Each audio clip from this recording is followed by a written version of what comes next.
to hold our heads up high and beat the drum to what we love.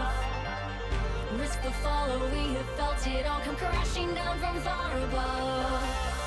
Stars are rising, countless worlds colliding, only one will take it all. Can we bring to fall the giants? Can we make the final call? We are the ones to ignite the darkened skies, the champions of the world that we defy. A solo ride of the few who rise up high, and we all fight at the last light.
back, everyone. It's the LTA South for one more week of group phase. I am SuperBren. I'm joined here, as always, by my friend Rev. I feel like we've just gotten to know each other so well over this split. They called me a friend. Oh, I wasn't expecting that. And now my heart, it beats very, very fast. But it's going to beat faster, I think, when we see the matches that we're going to be witnessing today. I think they are not super important in terms of results anymore. The second one will be. The first one, it will be important just to state dominance. Yeah, I think you kind of hit the nail on the head there. That first game, it is Pain Gaming versus Asur's Estral. And, I'm hearing from the streets, I'm hearing from the Twitters, from the Blue Sky, from Reddit, that accursed place if you have ever been there. They're saying Asur's Estral has no chance, that Pain Gaming is going to wipe the floor with them, and I can't say they're wrong. Yeah, I mean, Asur's Estral, they did show some improvement, right? They got their revenge over Leviathan. They might be ramping up, but have they already revved their engine fully? I can't say that without biting my lips until they bleed, I think, because I don't believe this. I think that teams still need, a little bit of time to fully come alive, to always be on the same page, and then actually ramp up. Do they still have a chance to find that acceleration speed and be in form for playoffs? Yes, and I think they almost have locked their playoff spot. I think if they win one game today, they have already locked the playoff spot. Not the playoff spot. They have locked the upper spot in the disqualification games. I'm not sure how they're called, but they still need to go through all of the grind to prove it to themselves that, hey, we're here and we're back in fighting form, because so far they haven't really done so. Yeah, next week we're going to have to put those teams through the best of ones for seeding and for elimination, depending on if you're in the top or the bottom of the group. And, for Asur's Estral, if Leviathan turns on the Jets today and can beat Vivocade, then this game actually does mean a lot for Asur's Estral. So a win here could possibly, save them from that dreaded fate of having to play in those elims next week. But again, we're not giving it a chance. I think you said earlier we're looking forward to two 20-minute games, and I just, with the form that Pain has been in on the other side of this matchup, I can't discount that. I think Pain has been playing excellently this entire split, and I don't see any reason for them to slow down. Okay, honestly though, we need to keep in mind Pain last week's performance when they played versus Viva Kid Stars, because they were losing 2 out of 3 of those games. The fact that they ended up blowing up 2 Nexuses doesn't matter when you want to prove that you're undoubtedly the biggest name in the scene right now. You need to be more dominant, and winning just because Viva Kid Stars isn't used to winning 2 times in a row isn't an excuse I'm willing to accept from a team that goes for the championship. So I want to see some improvement for them. I really hope that VKS performance versus them was a slap in the face that will wake them up and will let them know that they've been sitting too comfortably for way too long. And now they have to prove themselves, because if they come back again and they aren't fully dominant, then I'm starting to have doubts if they are actually the strongest in the region right now. Okay, so if they're not the strongest in the region, if you think that Vivocade is not, then it's Furia. It has to be the other team that is stronger than them. And that will be interesting, because assuming they win today, and I think it's kind of a foregone conclusion, sorry Fluxu W7M, that Furia will win their series tomorrow, we will get to see those teams play for seeding, because it is cross-group. So we do have that to look forward to. So you are right, Pain, if they can't get it together, if they don't show some... Again, we need to see some dominant wins today, and then go and make that statement against Furia next week. And, okay, maybe they're back on track, and we're happy with them going into playoffs. And let's not forget that most of the times leagues are a marathon, not a sprint. Only saying most of the times because winter existed where you lost to series, you're out of the contention forever. But now you have to keep a consistent pace for long in order for you to be on the top of your form when it matters most. Now, first draft starts. It's ancestral from the blue side. I want to see Pain utilize the R3 and R5 counter picks nicely. Yeah, and I think Ancestral with some smart bans. Vi hasn't been the most productive jungler. She is very popular. Gwen obviously been a staple, and believe it or not, despite Titan being seen as this big show-off playmaker, they have put him on MF quite a lot this split. I think it's been at least 4 or 5 separate games where he has pulled the MF out in Spring Split. I mean, yeah, and I think that in LTA South they're doing this very, very interesting thing where they're playing Misfortune as the initiator. So you're not using your ultimate when everything's set up for you, just in order to deal a lot of damage and, I don't know, execute anything. You're playing Misfortune to start the fight, to create some space, or to put somebody in an unfavorable spacing position. That's very interesting. Not sure it's optimal, but hey, sometimes it does work. But talking about all of those utility carries, I'm not sure that Lucian is one of those. I think Titan is gonna have a statement here that, hey, I can still carry. Yeah, he pulled up the Lucian last week and put up quite a few fantasy points. If you guys are not playing LTA Fantasy, we do have our own league. Join our Discord, great community there. We pretty regularly talk about the fantasy picks, as it looks like they're gonna lock in the Ezreal, and that's against Titan, who I think Titan is like the Ezreal guy right now. I want him to play more Ezreal. He looks so good every time they give that pick to him. And interestingly enough, I think we saw this last week as well, kind of this return to enchanters coming into the meta. It is not just going to be Nautilus, Leona, Braum every single game. We are seeing some Karmas and some Namis and even some Lulus coming back into pro play. I mean, I do love the Karma over here because you're not just abandoning yourself to the fates of how well can Titan and Kuri play the Nami Lucian, right? You are there to pressure, and especially pre-level 3, they should be having complete and total control of the bottom lane right now. Not the greatest later in the game because you will find yourself in front of a mountain called Sion, and the bad thing with Lucian is that he's not a traditional hypercar because he doesn't always select his targets. His Q, which is his primary source of damage, can be body blocked by anyone, and Sion has a huge model as well. So that might be an issue if you're not far enough ahead. Whereas, of course, Lucian might struggle from a bit of a range issue, but if he finds the angle, he can still chunk you very, very hard.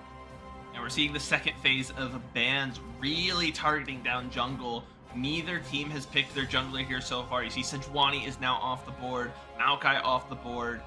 You know, that's two super powerful junglers, and we're going to give Karaoke the Xinjiao, which I think makes a lot of sense.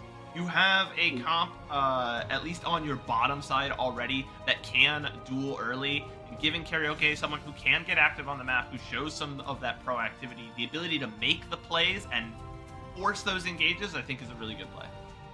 I mean, yeah, and I do love me some Xinjiao when you have an enchanter to play around with. Of course, Nami might stay with the Lucian a bit more than other traditional enchanters, but Xinjiao, when you give him somebody to just buff him up a little bit of movement speed, a little bit of extra damage, he can be so critical, especially early on in the game. Now, do you think that could be a Karma mid? No, I think right? Ackerman is baiting us. I think we're getting a mid lane pick, and there it is. Here comes Azir for Miryu. Evergreen in pro play is Azir. A good team fighter, kind of consistently. You're gonna kind of survive through most lanes. You're maybe not going to get a crazy ahead, but you're not gonna fall crazy behind, and so you just can come out and then in these objective fights just pump out so much damage. I mean, yeah, he is that, damage that you need to deal with the enemy front line, especially when you reach 2-3 items. Azir now lately builds, Liandre, some Azir's even built the Rift Maker. Nashor's Tooth is an excellent buy over there. All of that extra on-hit damage will make sure that Sion's HP bar isn't immune to it. The answer of the Ari is an answer to your own backline, right? So you may create some space for you, but you have one dash, she has three. If she lands any charm, you should be done for. Of course, very hard to do into the Pantheon, into the Jace, who can always turn on you. But I appreciate the enthusiasm from Romer, who, if I may say that, I think they picked Ari mostly to deny it for the next games.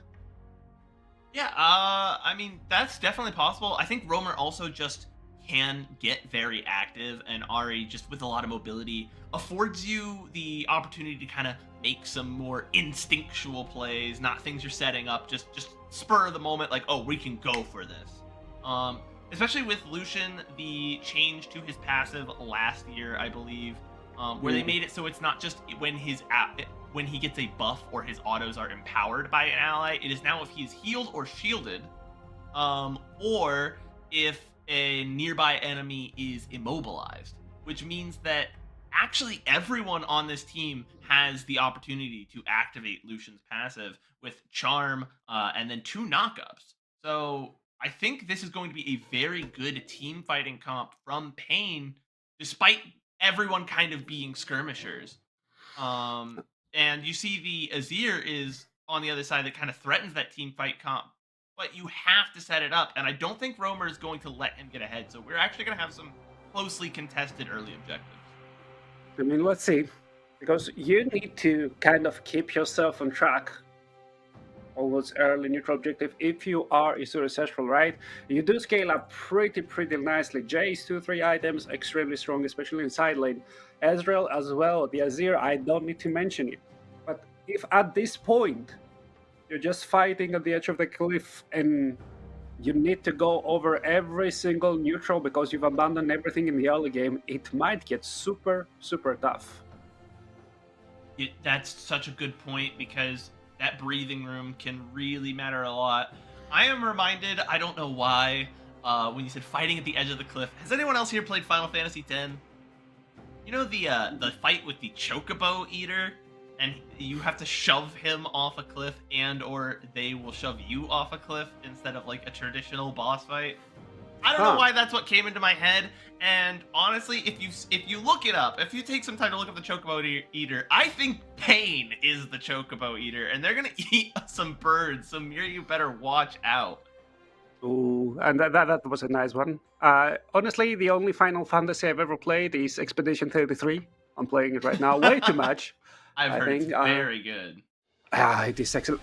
Steam, I'm pretty sure it's kind of wrong because in-game it's a slightly different timers, but Steam tells me that I played for the first time on the 3rd of May, which was like a week ago, and up until yesterday, I had played 27 hours. Yeah, my current obsession is the Oblivion remaster. Oh, you're an old school gamer, I see. Oh yeah, so I remember my dad playing Oblivion, and then I tried to play it, like the PS3 version, a few years back, and it's let me tell you, the PS3 version, it's a good game, but some the graphics do not hold up. I mean, it's like playing an old Fallout, I guess, right? I've heard so much about Fallout New Vegas, and I tried playing it once, and I was like, oh, I can count the pixels. It's 16 in the screen, and I think Weiser dies. Weiser overstepping a little bit, and Summit oh my god, no way, able to pick up the kill. Weiser is walking away, sweating a little bit, as we were preoccupied talking about not the game, because we were like, nothing's gonna happen. Look at these 3 lanes, nothing's gonna happen. And then, man, something happened, as Weiser's gonna be forced to use the TP. That's gonna affect this lane a little bit, Rev. Yeah, and the flash as well. So Summit now has a flash advantage. That's mostly for the aggressive side of Weiser. So if a gank comes, you can't flash Q to follow up on Summit. You can force him to turn back on you. Summit, of course, will hold the ball back, only a Tear of the Goddess in his back pocket, so he doesn't carry the greatest of fighting stats in his inventory. But still, it's a very nice advantage to have, because I'm not sure what that Q was. He just stunned himself to get nothing. Yeah, that is the follies of Scion Q. But also, it goes to show why Scion is such a prevalent pick, despite kind of just being like a big ball of health. Like, he does some damage, but like the big thing he is he can engage with his R, and he's a big ball of health. But that big ball of health is so stable in the early game. Even when you get absolutely bodied in a trade, you don't die. Yeah, I mean, we saw that I think he popped a biscuit as well. Summit didn't calculate properly how many attacks he needs to weave in, and that means that Weiser survives, but still, kind of a criminal laning phase early on. And now you're getting punished more and more for it. Summit with the grasp as well, very close to getting that kill. Yeah, Summit Oh. uses the flash, and here comes Oh. another flash from Jose Diodo to pick up the first blood. Why is it going to be forced to just run in and hit some minions to recoup any value from that? Really well played. 2 flashes for the top laner, though. I think ultimately the first blood, though, you'll take that trade. I mean, you're taking it, but it doesn't give you any more gold right now. The only thing you're doing is you're denying a couple of extra CS, and you're accelerating the Pantheon. So you have some value. But all across the map, Mirel loses his flash because Romer played it wonderfully, just walking right up to his face, making sure that you can't really dodge the charm unless you flash. Top lane as well. The flash from Jose Deudo, I think it was a little bit greedy. He had the time to just walk up there, but he wanted to catch Weiser unaware, get the kill for himself. And if you look at the gold advantage, it doesn't really reflect that we have a lead. Yeah, the gold between the two teams, less than 200. Not really a big difference. That's pretty much entirely just Jose Diodo with a lead over Karaoke, which is fine. If you're Pain, you're not too worried about that first blood. You have opportunities to get some value here, I think, around this first dragon. And that's why you see Karaoke on the bot side of the map looking to be. Yeah, the only difference is, even in Jose Diodo, is that he has completed the component, right? He has a tunneler versus the just smaller components of the tunneler. I think he gets something sort of 50 more AD and 100 more health. So nothing too serious in sorts of an advantage, but it's still an advantage. If you see him getting away with a little bit of HP, or the enemy just dying, that's what really pushed him over the edge, like the Chocobo he is. And Summit has the level 6 advantage, but it is not a huge advantage when you are Jace, just the essentially XP level advantage, the extra level into one of your abilities, because Jace does not have an ultimate. I mean, he has, right? He gets the ultimate stronger, but it's not the greatest spike. It's not like you unlock an extra ability to play with. You just have the same, and they are just slightly stronger. You always take it. On the other side of the map, there's a lot of pressure onto Curry and Titan, as Jose Deudo spent quite a few minutes over there just making sure that his bottom lane can push in, and both of the heals were traded in. All of the other summoners are still there, but with Titan being so low on HP and not having access to the barrier, I think they're going to be looking to resetting pretty soon. Yeah, you can see the recalls coming out there from the IE bot side. Karaoke going to go ahead and start up this dragon. He knows that he will have Curry on the way. Romer is in a fairly stable position, shoving his wave and able to come down. And Weiser on the top side is just going to absorb pressure. And the teleport is not up from Summit, so you have none of that risk. It's going to be a free dragon for Pain. Yeah, unless Hackerman does something insane over here, blind as well, it should be a free dragon, and maybe they even move to contest something more, because look, Romer will have access to the teleport pretty soon, and he is the one going to gather all the bottom lane waves right now. And Titan, together with Curry, they place themselves in the middle lane. They are ready to just pushing the wave and look into that river. First, you look to clear some vision, go in a little bit deeper with the next wave, and then contest the grabs for yourself. And that's already 2 neutral objective fates if you manage to get at least 2 of those grabs. Yeah, contesting that first grubs matters so much. There's no longer 2 sets of grubs to play around. You just have to kind of go for these first ones and get 2 out of 3 of them. But Titan gonna be forced out of the lane here, and no real support in the area.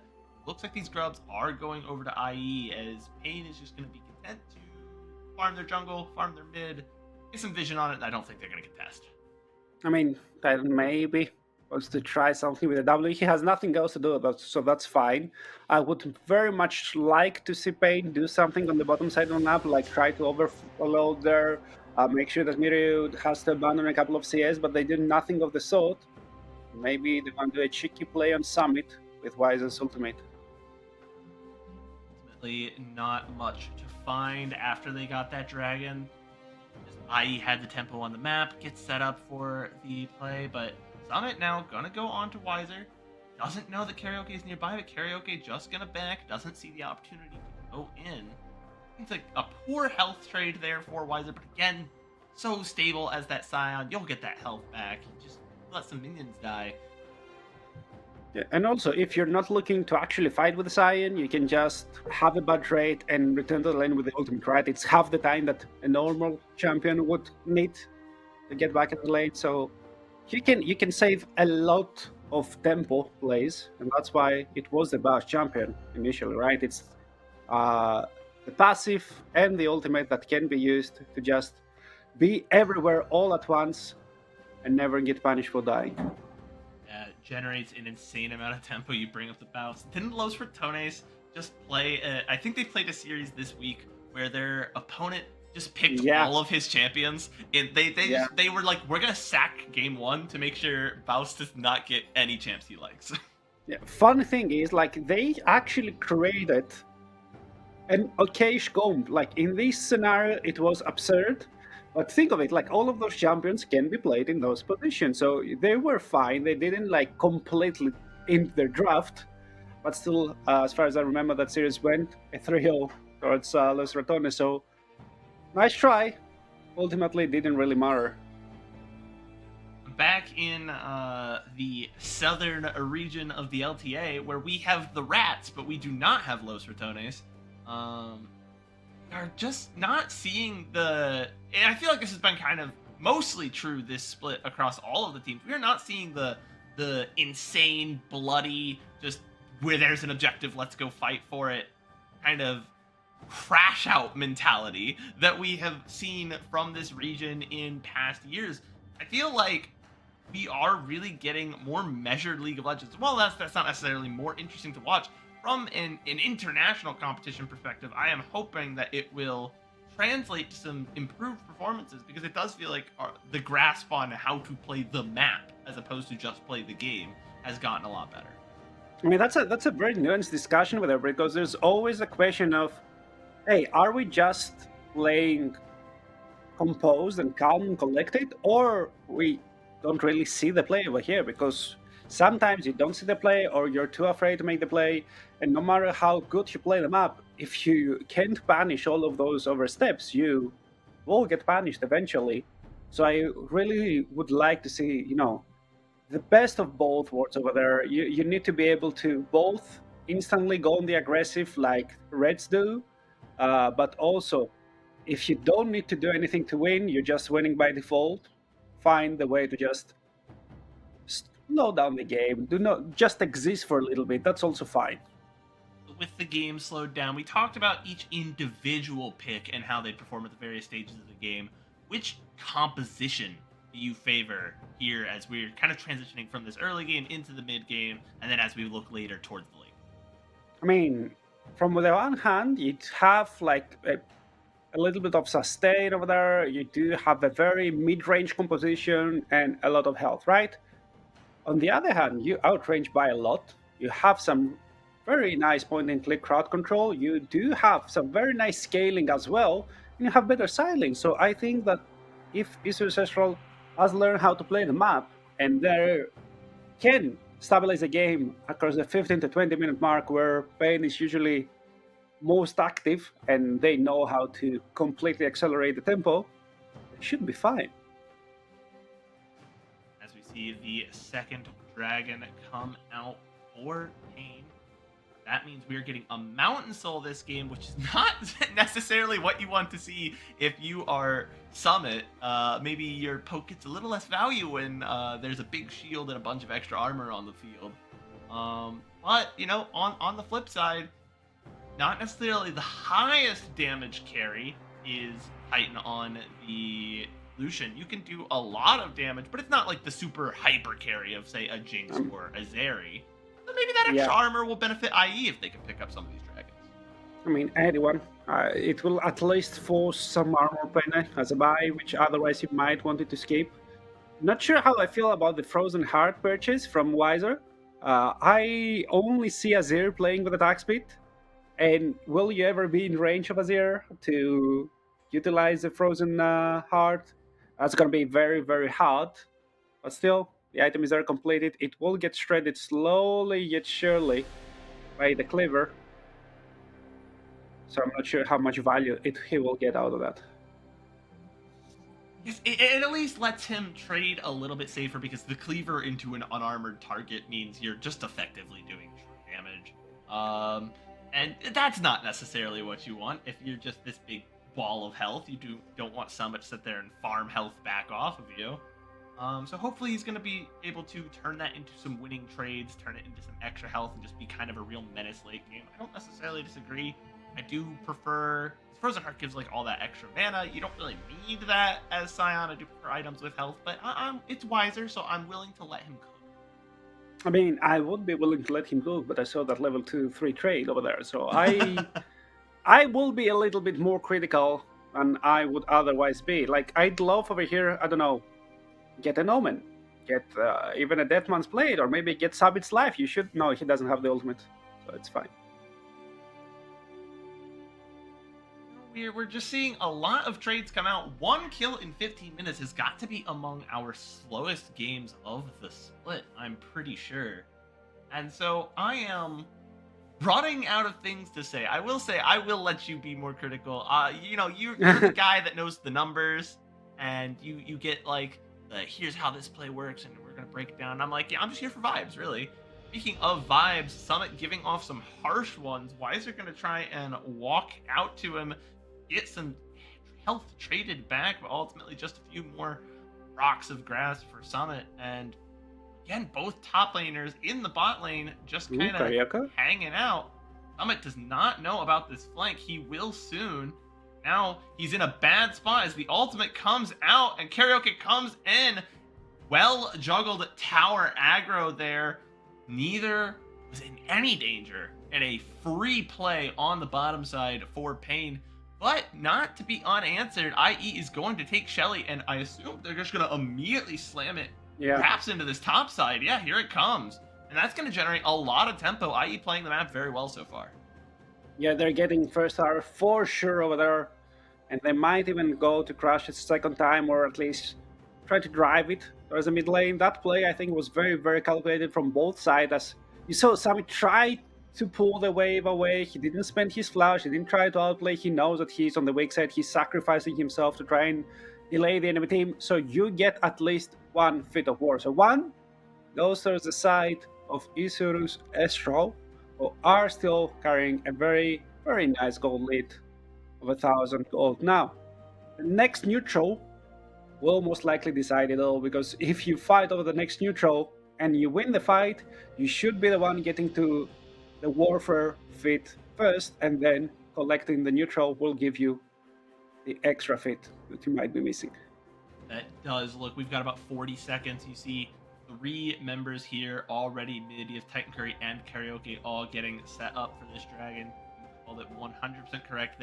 Both teams know that if they want their fancy boots this game, they're going to have to step into the river, get some muck on their old worse boots, and fight for this dragon. That's why we're trying to see some pressure in the mid lane, set up a position where you can roam safely, but IE has already flooded the area and is now kind of getting set up in this river. They have already pushed Pain out. Pain did some exploring and is unable to take that space. Yeah, and they're also winning on the top side. Look, Mirio pushed Roamer away. Roamer now has to abandon 2 whole waves, or even 3 waves. As I say in the minimap, no teleport to reconnect with his team immediately. So he's very consciously leaving that area, staying behind, and now reconnecting with his team. Now you're seeing the range advantage come out as well as Charm. Some good poke is coming out, but the charm is able to land. Jose Diodo is able to block so much with the Aegis. The Emperor's Divide connects on no one, but neither does the Calling. Tidal Wave will hit a few, and Pain is trying to surge forward to make some advantage of this momentum to try and get some damage down, but they are slowly getting poked down. The superior range of IE is just doing so much as Miryu is free firing into Karaoke and will pick up a kill.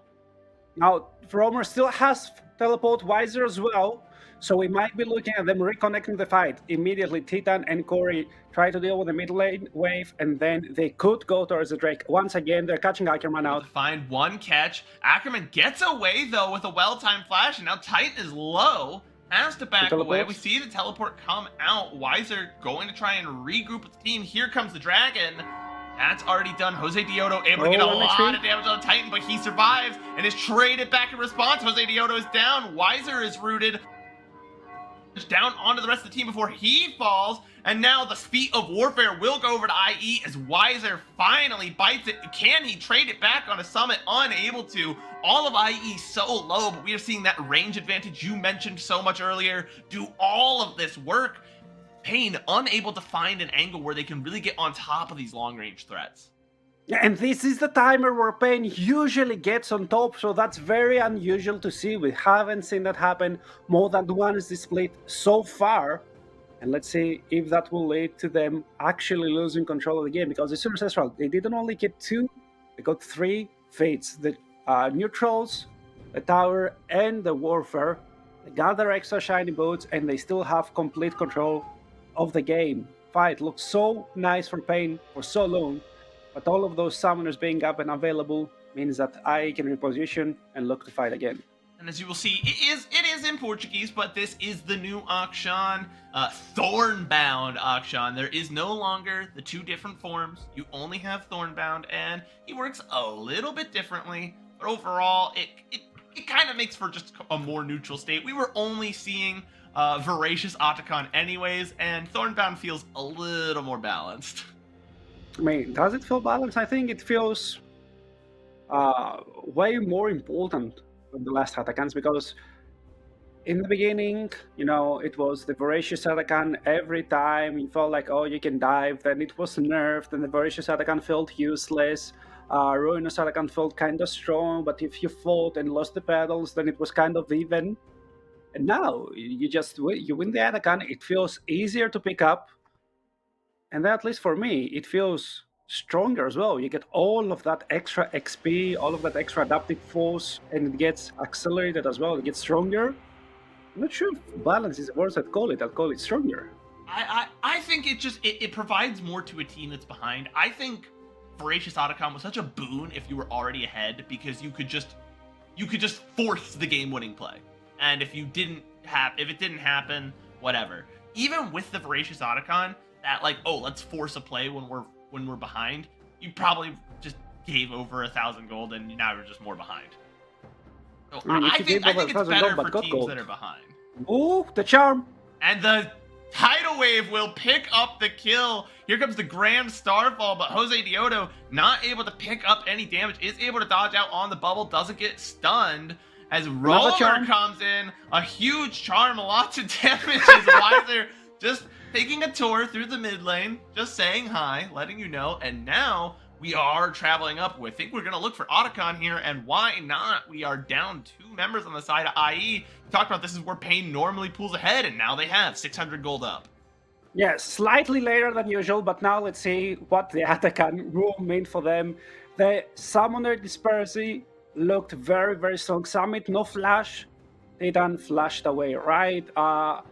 Sniker no flashed. Curry could then like heal enough. He couldn't escape. That ultimate from Jose Deodo was not the greatest one, as it came just a little bit too late. And now the Aragon does belong to Pain with some very, very nice spikes completed in their items as well. So let's look at it again. It's Curry with the bubble.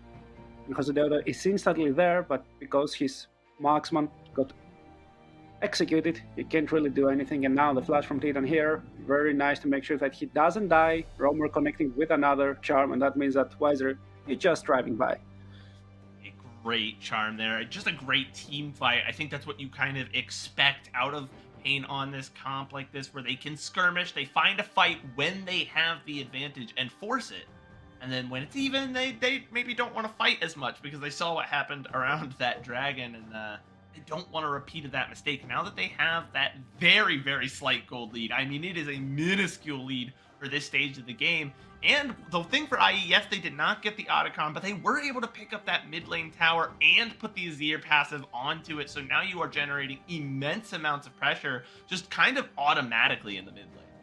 The thing is, like, I'm just looking at where the gold disparity is. I don't think it's really feels even, because you do have a strong Jace, right? Tier 3 boots already upgraded. He's 1200 gold over the Sion, but Sion is such a low eco champion, right? Especially when he plays full tank, you don't really need all of that extra money. And on the other hand, you have 2.5 items on a Lucian and defensive boots, so that Lucian is so strong right now. The Ezreal might get tanked, and that's why they're not really playing the fight right now. They're just playing the dribble game, and they're looking to allow Summit to split push. Summit now teleporting over. We're going to see another 5v5 here as that poke is coming out. Roamer is already at half health. Karaoke goes in but is unable to pick up the dragon. Jose Dioso is able to smite him out. Now Weiser is falling low. Into the backline goes Summit, but immediately kicked away. Weiser will finally fall. And again, these dragon fights is where IE is playing this very well, able to pick up a kill. Yes, Summit died as well, but they got the dragon. They got what they came for, and now they're going to get another tower in the mid lane. Yeah, they got also the tier 2 on the top lane, and that's so much extra gold for Summit, 650 extra gold just for himself. He's getting so close to the third item, and Ezreal, they lost control for just a moment, but it seems they know how to play those fights. They have studied for the last couple of weeks, and they show great improvement, honestly. Yeah, this is a marked improvement, especially from where we were during the positioning phase of this split, where we were just wondering what happened to Ezreal. They are showing some signs of life. If this team that's right here comes into playoffs, I don't think they're first eliminated. I think there's quite a few teams that this Ezreal matches up well into. Yeah, and on the other hand, like we were talking, Pain, strongest team in LTA South, cleanest one, and now they struggled versus VKS. VKS honestly had a pretty clean series versus Ezreal. And now, if Ezreal strikes even once versus Pain, it's trouble. Suddenly, Group A looks so close, and I'm not sure if I'm completely favoring Pain. Of course, that's still so hypothetical. We do have a couple of Nexus exploding before we can say that you're in deep trouble. Yeah, but we did talk about it. You want to see a clean game coming out from Pain after they stumbled last week. Show that we've learned something and show that we're, ready to just reestablish our kind of dominant position on the Rift. And that's not what I'm seeing this game. Pain is not playing poorly by any stretch of the imagination, but it isn't the full control of the game, dominant in every phase that we kind of expected coming in.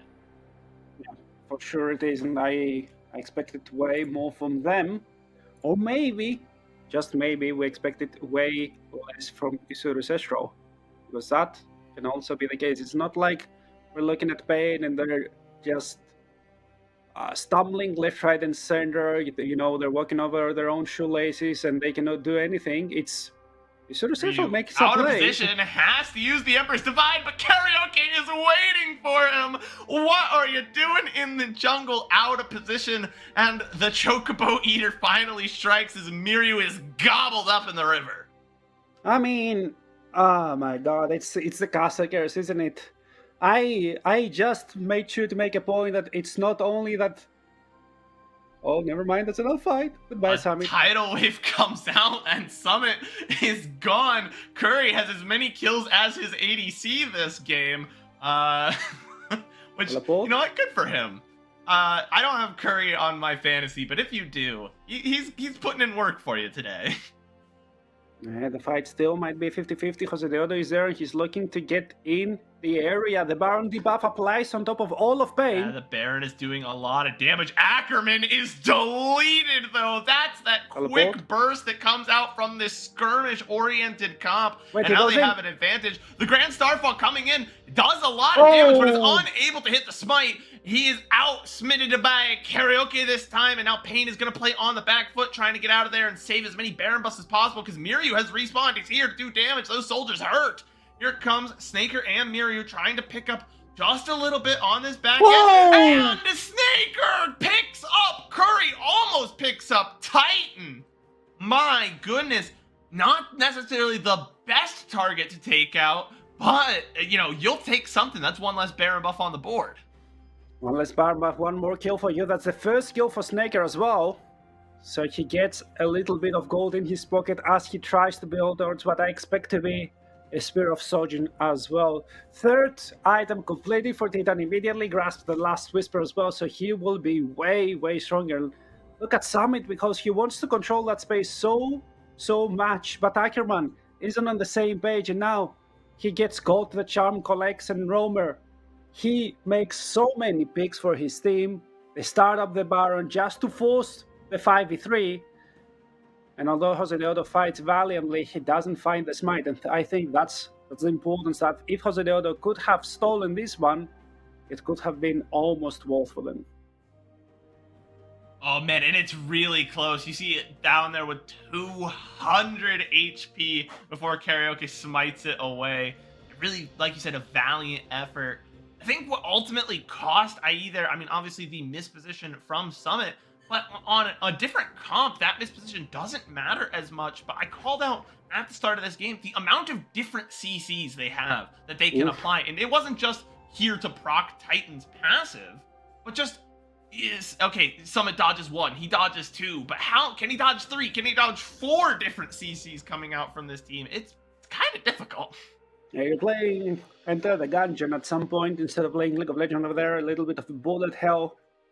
But you must, right? You're playing on 0 ping, you are the pro, you should be able to dodge all of them if you consider yourself to be better. And let's not forget, we like to poke fun at Summit at times, but he was at least considered one of the greatest lane in all of the Western League of Legends. He knows how to play the micro, was the LCS MVP, has been the LCS champion as well, so he's nobody to sneeze at. No, by no means is this just some random guy who doesn't know what he's doing.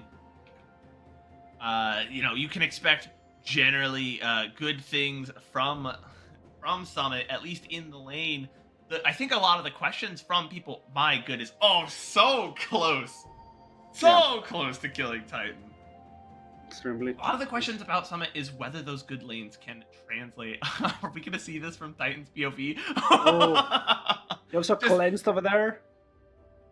Oh my goodness. He did cleanse, which is interesting.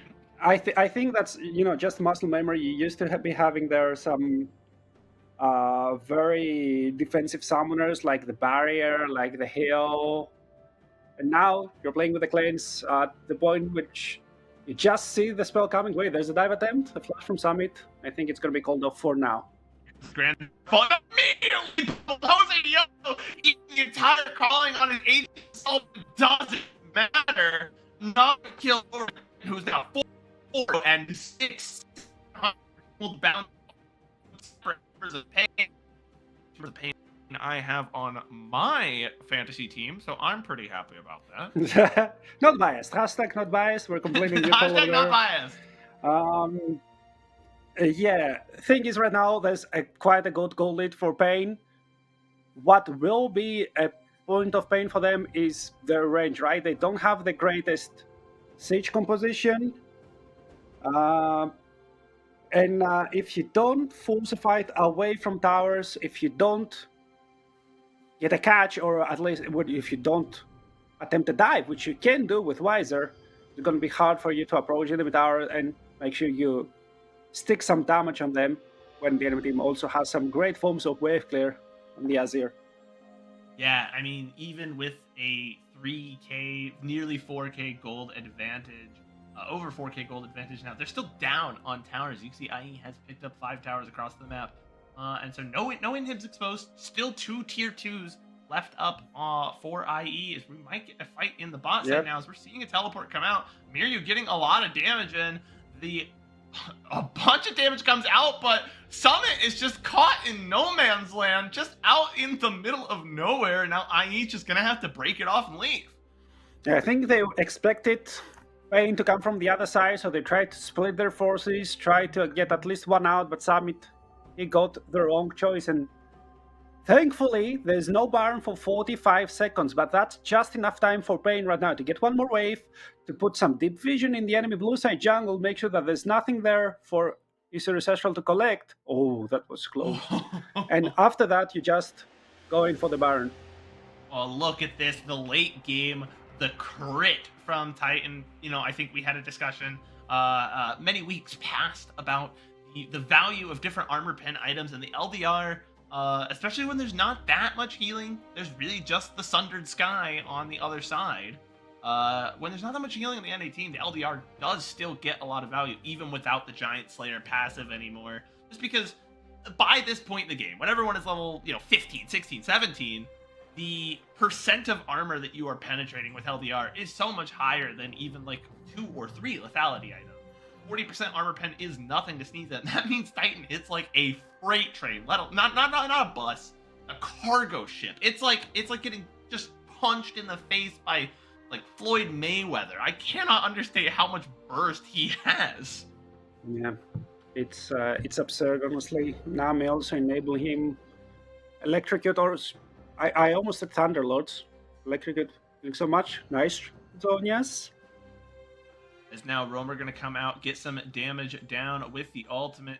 Able to land a charm, but Jose Dieto again blocking out a lot of damage with the value you get, and the calling comes out. Summit caught one. Miryu goes down. Titan with the double kill, and he's going forward even further. They're going to take that little tower. You can't do anything us to Miryu. They're going to continue forward with 5. They haven't lost anyone. Ultimately going to break it off now. They don't have the wave to siege this tower. Gonna try and shove it now. Jose Dioto is full health. Ackerman is there with him, but it's a 2v5. Jose Dioto blocking out a lot of that damage, using that fully stacked passive to get the speed boost from the E. Able to, keep himself alive, but not able to keep alive the objectives. As here comes the Grand Starfall, hoping to make something happen. Gets good damage, but where are you going, buddy? There's nothing left. He's all alone. Ackerman can do nothing but watch. This game is washed all of a sudden out of nowhere. Here comes Pain Gaming. 7k gold up, a Nexus down, and we're going to game 2. Yep. Pain Gaming, they struggled a lot, but in the end, it didn't even matter. I know he's called Titan or Chitan, but after that play, he is Titan because it was huge, honestly. Finds the angles, gets the kills, and in the end, they managed to secure the first victory in that best of 3. But guys, you heard it. Like, some bells were ringing. I think those were the danger bells for Pain, as nobody almost expected, bar the most diehard Isuru Sestral fans, that it would be so hard for them.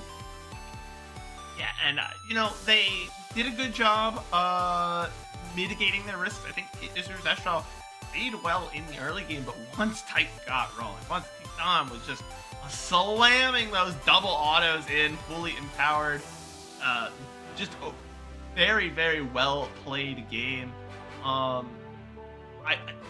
think something has to be said for the experience, because what you saw was that calling catching him through the wall, like all the way through the chicken pit. He knew exactly how much range he had, and that is what enabled that play, was getting that catch with the ultimate. And then, Roamer played fantastic. Overall, it wasn't a clean game from Pain, but they had very bright spots to look forward to, and they just need to knit it together a little bit, take care of the macro, put some bandits, some salve on that, and we're close to getting back, because that last fight, that's what we expect from that team. I mean, yeah, they're still Pain, right? You can still see some shows of greatness from them. It's just they forget who they are in the early game. Even in this game, they needed 22 minutes to get that first fight, and they maybe get a little bit overconfident. Isuru Sestral rolls over them for one more fight, and you're standing there wondering, what happens? Like, where's the threshold? How far behind must they be in order for their late game, their good macro, and their good team fighting to not matter? Because if you're struggling that much by a struggling Isuru Sestral, I can look at a couple of other teams that can actually push you through that threshold. Yeah, we will have to wait and see. Is Super Sestral going to get a chance to respond now? Their day is not over. And now with Fearless Draft, we don't get to see, we're not going to see that Lucian Nami power pick come back out. You know, Xinjiao no longer on the board. A lot of really good picks that Pain has essentially used their draft capital on. And now they're not going to have available for the next game. So we're going to have to see how Super Sestral responds. We're first going to take a quick break, so do not go anywhere. We will be right back with another banger game of League of Legends.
Hey there, everybody. Did you miss us? We are back for a second game of League of Legends today. We are still in the IE versus Pain series, and we saw a bit of a back and forth one before what we ultimately thought would happen, which was the big lead from Pain and then a blown up Nexus from IE. The path to get there was nothing but certain, though, Rev. I mean, yeah, but the thing is, there's a very old saying, so it's not the destination that matters, it is, travel. And this travel was full of pain for Pain themselves. They went out bruised, they went out bloody. In the end, they managed to reach the destination, but I am feeling less certain by the game for that team. Now, of course, if they come out swinging in game 2, it's all forgiven, and you're still the GOATs, good job. Thing is, it's like, when the glass, it doesn't break, but there's that first crack, you don't feel safe anymore. That's a great analogy, honestly. So, IE, VKS last week, they've cracked the glass. What does IE now need to do to shatter it? Wait, honestly, win just because, VKS is a team that, although it might be slow, although we might be nagging at them, at least me, I'm the one nagging at them every time. They are a team with a great coaching staff who have proved themselves in a major region, and some great players as well, up and coming or great. Isuru Central, they had their bank split, but maybe Barros Deodo, I'm not looking at any other of those players and I can say, okay, he is one of the greatest of this region right now, right? Romer has some good times. Snaker has played I think he has won in Cibolo before, but one-offs exist. I'm not feeling confident in them being able to consistently beat the better teams if the better teams are still the better teams. I mean, anything that changes, anything can change, sorry, but so far that's my point of view. And IE has opted to stay on the blue side. That has been kind of throughout the history of League of Legends, but also just throughout the history of more recently, I think the last year, like blue side has just been consistently the value spot. Sometimes, very rarely, a team will want to be on red. And not so you're gonna see the ban come out, 2 bans towards the ADC role from Pain, and then a blue 1 pickup of the Misfortune from Isuru Astral, who, if they don't get punished here by the Braum, should just pick the Braum to deny it from Pain, and now you have a free Misfortune ult whenever you want it. No, thing is, you're thinking of the Braum as a punish, and that's all fine, but there's a punish from something like an Answer, from something like a Poppy, or even an Nautilus, who, you just press R and suddenly you can't really stay there in your ultimate because you do have a timer in which you will get assaulted, especially with a delayed follow-up. I like that Pain didn't immediately slam a support over there, especially like Braum, because the Braum isn't something I love to see blind picked, but the Jhin is a very nice answer, at least in the laning phase. The Jhin will probably bully the MF, at least early on, with the right support, though. I think this is going to be very dependent on the Curry versus Ackerman matchup, so that's where my eyes are resting.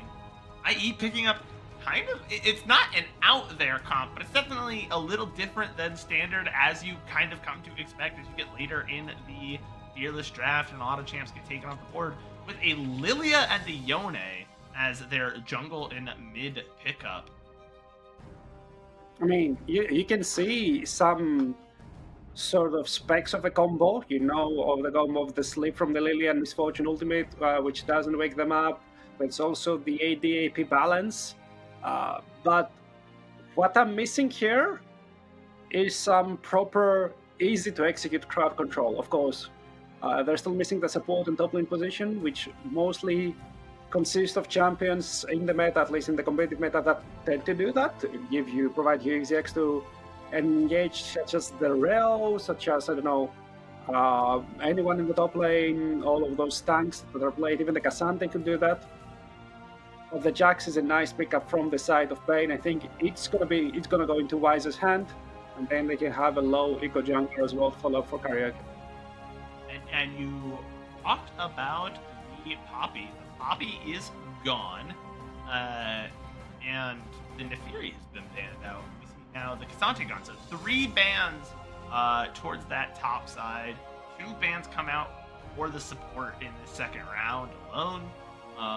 So there's a dance being played here. Both teams trying to narrow down specific pools, but like both teams still have to pick their support. One of you is gonna have to pick blind. It will be Curry on the Rel. I think Rel is a very easily blindable support. I think that, especially with Alistar banned, which is the one. Well. Yeah, Alistar and Poppy, those are like the big like anti-Rel tanks. Carte Blanche should just pick her and dive at the enemy team. I mean, also, I think it would be too good for a successful comp. Imagine a Rel with a Yone, with a Misfortune, and even with a Lilia providing easy access to the Blooming Blows. I think it's just a great pick to make sure that the enemy team doesn't have it. I would be completely surprised if Ackerman picks the Pike He's lying to us. Yeah. Ackerman is lying to us. Don't trust that. I'd love to see maybe a Thresh over here. You are still missing the hard engaged, so I think that's the way to go. But the Thresh can peel off and it can provide some good reposition to the Misfortune as well. And we're going to see a stock standard trade of a Rel for Nautilus. You know, Nautilus has some options. Most notably, the ability to press R and not be on top of the enemy team, which is something Rel cannot say. Rel's engage is her face. Like, she's just going to slam herself into the enemy team, and that's that. As now it is finally Karaoke's turn, and you called it 100% correctly, a low eco jungler that can just kind of exist, do their job, but does not need to take kills, does not need to, super power farm. Sejuani is very good at fighting early on and doesn't really fall off. I mean, yeah, she will always be useful, and also she will always be low eco, right? We've seen time and time again that a lot of Sejuani players tend to just go into the support item position. You can get a Solari for your team, so the Rel can go towards the other item. I don't remember what's it called. Nobody ever picks it up anymore, almost. You can just play around your laners, and you can just try to punish the enemy aggression, because right now you don't really have a lot of melee options to play around.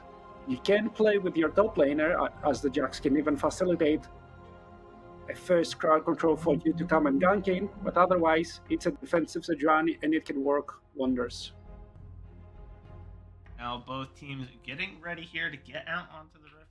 Bruce Estral came close in that first game. They're looking for something, a little spark. They're looking for something to push them over the edge, try and force that game 3. Maybe with a little added pressure, maybe forced to a game 3, Pain will finally crack open, and the glories inside the vault can belong to Asurus Estral, but it's going to be a long road to get there. Looking at this comp, they have some big, huge wombo combos. Well, if those whiff or if those don't execute, I don't see much of an angle back into the fights. Well, we'll see. It will all show itself on the rift as we're heading straight into game 2. We see some prancing, we see some running, and I hope we'll see a bloody game, as the first one was too slow for my tastes. I wanna see some more action. I wanna have you yell in my ears, so then I only need to analyze a team fight, and I won't start going into random thematics and talk about, I don't know, mosquitoes or something. You know, while we're here, while we're out on the rift, how do you feel about the Ionia rift? I think we talked about it. I love it. Yeah, I mean, it's lovely, right? The color scheme, all those different the different towers. The fountain has water, which is nice, but it also removes one quote from the game because, you know. Or Ornn. Yeah, Ornn said that. Thing is, have you seen the red side fountain? I haven't been paying much attention to it. You know, okay. Normally once I'm in the red side fountain, I'm there to kill something. No, okay. So thing is, like, I'll follow it up with a story time. Early this year, I went to check my eyesight. Sometimes when it's getting late, things are getting blurry. I'm playing too much League of Legends, and I found that I have slight astigmatism, right? So big color contrast, especially from light, makes things appear blurry to me. And when I'm in the red side fountain, it's so bright that it triggers my astigmatism immediately. It's a nerf. Just so you know, if you guys ever see Rev in your draft, if you're playing in a tournament, put him on red side. You want blue side because he just can't see if he's defending his base. I mean, I also play, mostly engage support, so I don't mind dying. It will trigger me eventually, I swear to God. I am also a big engage support fan. Yeah, playing with zero brightness, just when the game asks you, have this image not show itself and the rest and the other to be barely visible, none of this will show itself. Just go in fully blind. Don't need to see. I'm gonna press R as we see some health trades come out. Titans at half health, Wisers at half health. He's beating Summit down low as they're actually getting after each other, but the minion wave doing good damage back to Wiser, and Summit able to heal back up, utilizing that grasp proc, utilizing, I believe, and potion. Yep. Also, Wiser still having access to that biscuit, so he is way tankier than he looks. Thing is, he hasn't have the greatest of mana reserves, so he might be looking to reset pretty soon. The moment he can buy a couple of, first components, and especially with Karaoke being on the top side, he might want to try and fight as soon as he teleports back. A hook comes out, but again, it is Rel, and the crash down will get Curry juicy. Roamer seeming to have the better of Miryu in lane both times. And I think that's just because Roamer seems to just... Slide trades over the topside summit. He still haven't teleported back, and there's Karaoke, but that ward will save the little Yodel right now. Karaoke will just reset, so it's a pretty chill early game once again. But I do love the slight advantages that Isuru have found for themselves right now. Comes Karaoke. Maybe he's going to turn those advantages off. A flash. The Q doesn't land, but the stun comes out. That is the power of two melee laners. Wiser gonna have to die for it, though. First blood doesn't mean as much as it used to. No bonus gold, and so that's a 100% even trade, except Summit still has teleport. I don't know if that's very good for you, Payne. I mean, the wave is fine for Wiser, so he's going to be running back into the lane in a pretty nice state. By is-even thing is, you're getting Karaoke ahead, right? You're getting that assist gold, and I think, if I do recall correctly, the assist gold is still amplified for the first kill, so you're getting a little bit more, but Miryu, it might be trouble. Yeah, lots of damage. Those rocks do so much. Luckily for Miryu, they only do 65% damage if it's the second or, consecutive rock hitting the same target over and over. Because those rocks, that initial rock from the volley does so much more than you expected. We're going to get a replay of this dive here in the top side. Yeah, we see very, very clean Q from Karaoke. He flashes in to get the stun. Wiser also follows up. He still has the flash, so that's a great advantage for Wiser, especially in wave state like that. If he waits out the Meganar without losing too much health, he might be looking to go into the offensive.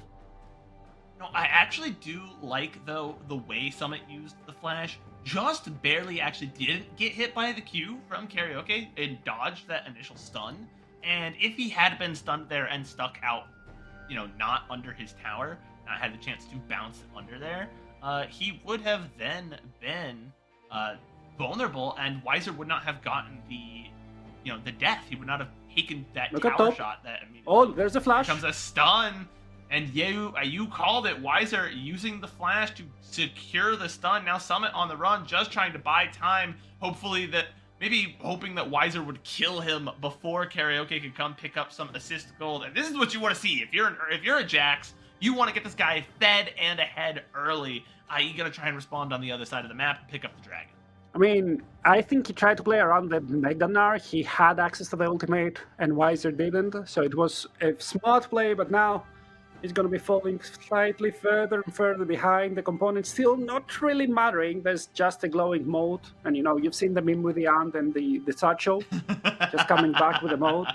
Just coming back to lane with a moat. Oh, and Miryu just barely able to get the Fate Sealed out and get away from Karaoke, who's coming in hot, or maybe coming in cold, with the Poro Rider Sejuani there. That's going to give Karaoke access to, hey, Karaoke, those aren't your Raptors. I mean, he has played wonderfully on his low eco jungler already, having so much access to all the laners. He might even look towards the mid lane once again, now that Miryu doesn't have his ultimate, only the flash. If you predict your Glacial Prison, it should be a kill, right? Even with the tier, we are already seeing how much damage can Roamer stick on that poor Yone. I shouldn't say poor Yone, it's a disgusting champion, honestly. You're gonna find me hard pressed to feel bad for poor Yone. But it is a little unfortunate. Roamer is not doing too much in the gold department. They're even on farm. The gold difference is 57. That's a potion, all right? That's nothing. But it feels like Roamer is just winning these trades over and over, as Summit will finally find some back onto Weiser. We talked about all that extra health from the refillable pot, and the trade isn't as bad as it initially seemed. Yeah, the thing is that Summit, every time that he goes into that Mega Gnar form, he gets so much free HP, right? So even if you're getting even trades as Weiser, slowly yet surely he will be out-sustaining you. Now, Weiser has access to the teleport. He might teleport back towards the top lane, but most likely he'll turn towards the bot lane with Titan and Corey going top. They want to be playing for those 3 grabs, get that neutral objective for themselves as well. Poseidon shows his face, but he knows if he doesn't get one lucky grab over there, he should just turn tail and run. Yep, not going to force a contest. Miryu trying to get some good damage, avoiding getting into the tower range, able to pick up some very good damage onto Roamer and really not take much back. We saw once again a Grubs for first dragon trade, despite the fact that those timers are no longer about the same, where they're spawning at the same time. We still somehow see that every game, and it just comes down to where you can get your tempo on the map and where you're paying attention to. And the top side has been Pain's position of power. Weiser is already at 2 kills, and I assume they're going to try and continue to play around a Jax who is already ahead. Yeah, I mean, it's not only that, it's just that in order for you to play a neutral, usually you need some time to set up stuff, right? A tempo play isn't when you're just not doing something on the map, you need to think about it 30, 45 seconds ahead. Is there any waves I need to deal with? Do I need to set up vision? Do I need to clear the enemy vision? Do I need to have more wards to play around? And all of that does matter, even if the timer is disconnected by a minute or so. Comes out. Summit is in a little bit of danger. It does take the stun from Kuri's Lance, but is in a safe enough position. Saw that Karaoke was on vision in the river and decided to back out. Comes the Glacial Prison. Whoa! But there's a lot of them here. A big knockup from Nautilus, who hit the dredge line as well. That's a 1-for-1 trade, and now Pain is on the back foot. Titan popping out the curtain call, but Jose Diodo says night, and that is a double kill for the IE jungler. Oh my god, that strike animation should be very, very sick right now, because Jose Diodo finds Titan in his curtain call. He didn't pay any attention and ends up falling from the Lilia passive, and it's even better than it looks, because on the top side, Mirror collects 2 plays for himself, mid lane, another wave lost, and the kill you got, it was onto support, not a Nami, not anyone who can, make your carries better. It's on an engaged support, whereas you're giving Lilia 2 kills. That must feel very nice if you're Sestra, because right now, look, I think it was called off, but they're looking for more 3-man or 2-man knockup from Ackerman and Titan. He thinks he's far away. They're like, okay, whatever, let's fight on the second term. I'm opening my ultimate, but that swirls it, hits the minion next to him, and he just ends up dropping immediately.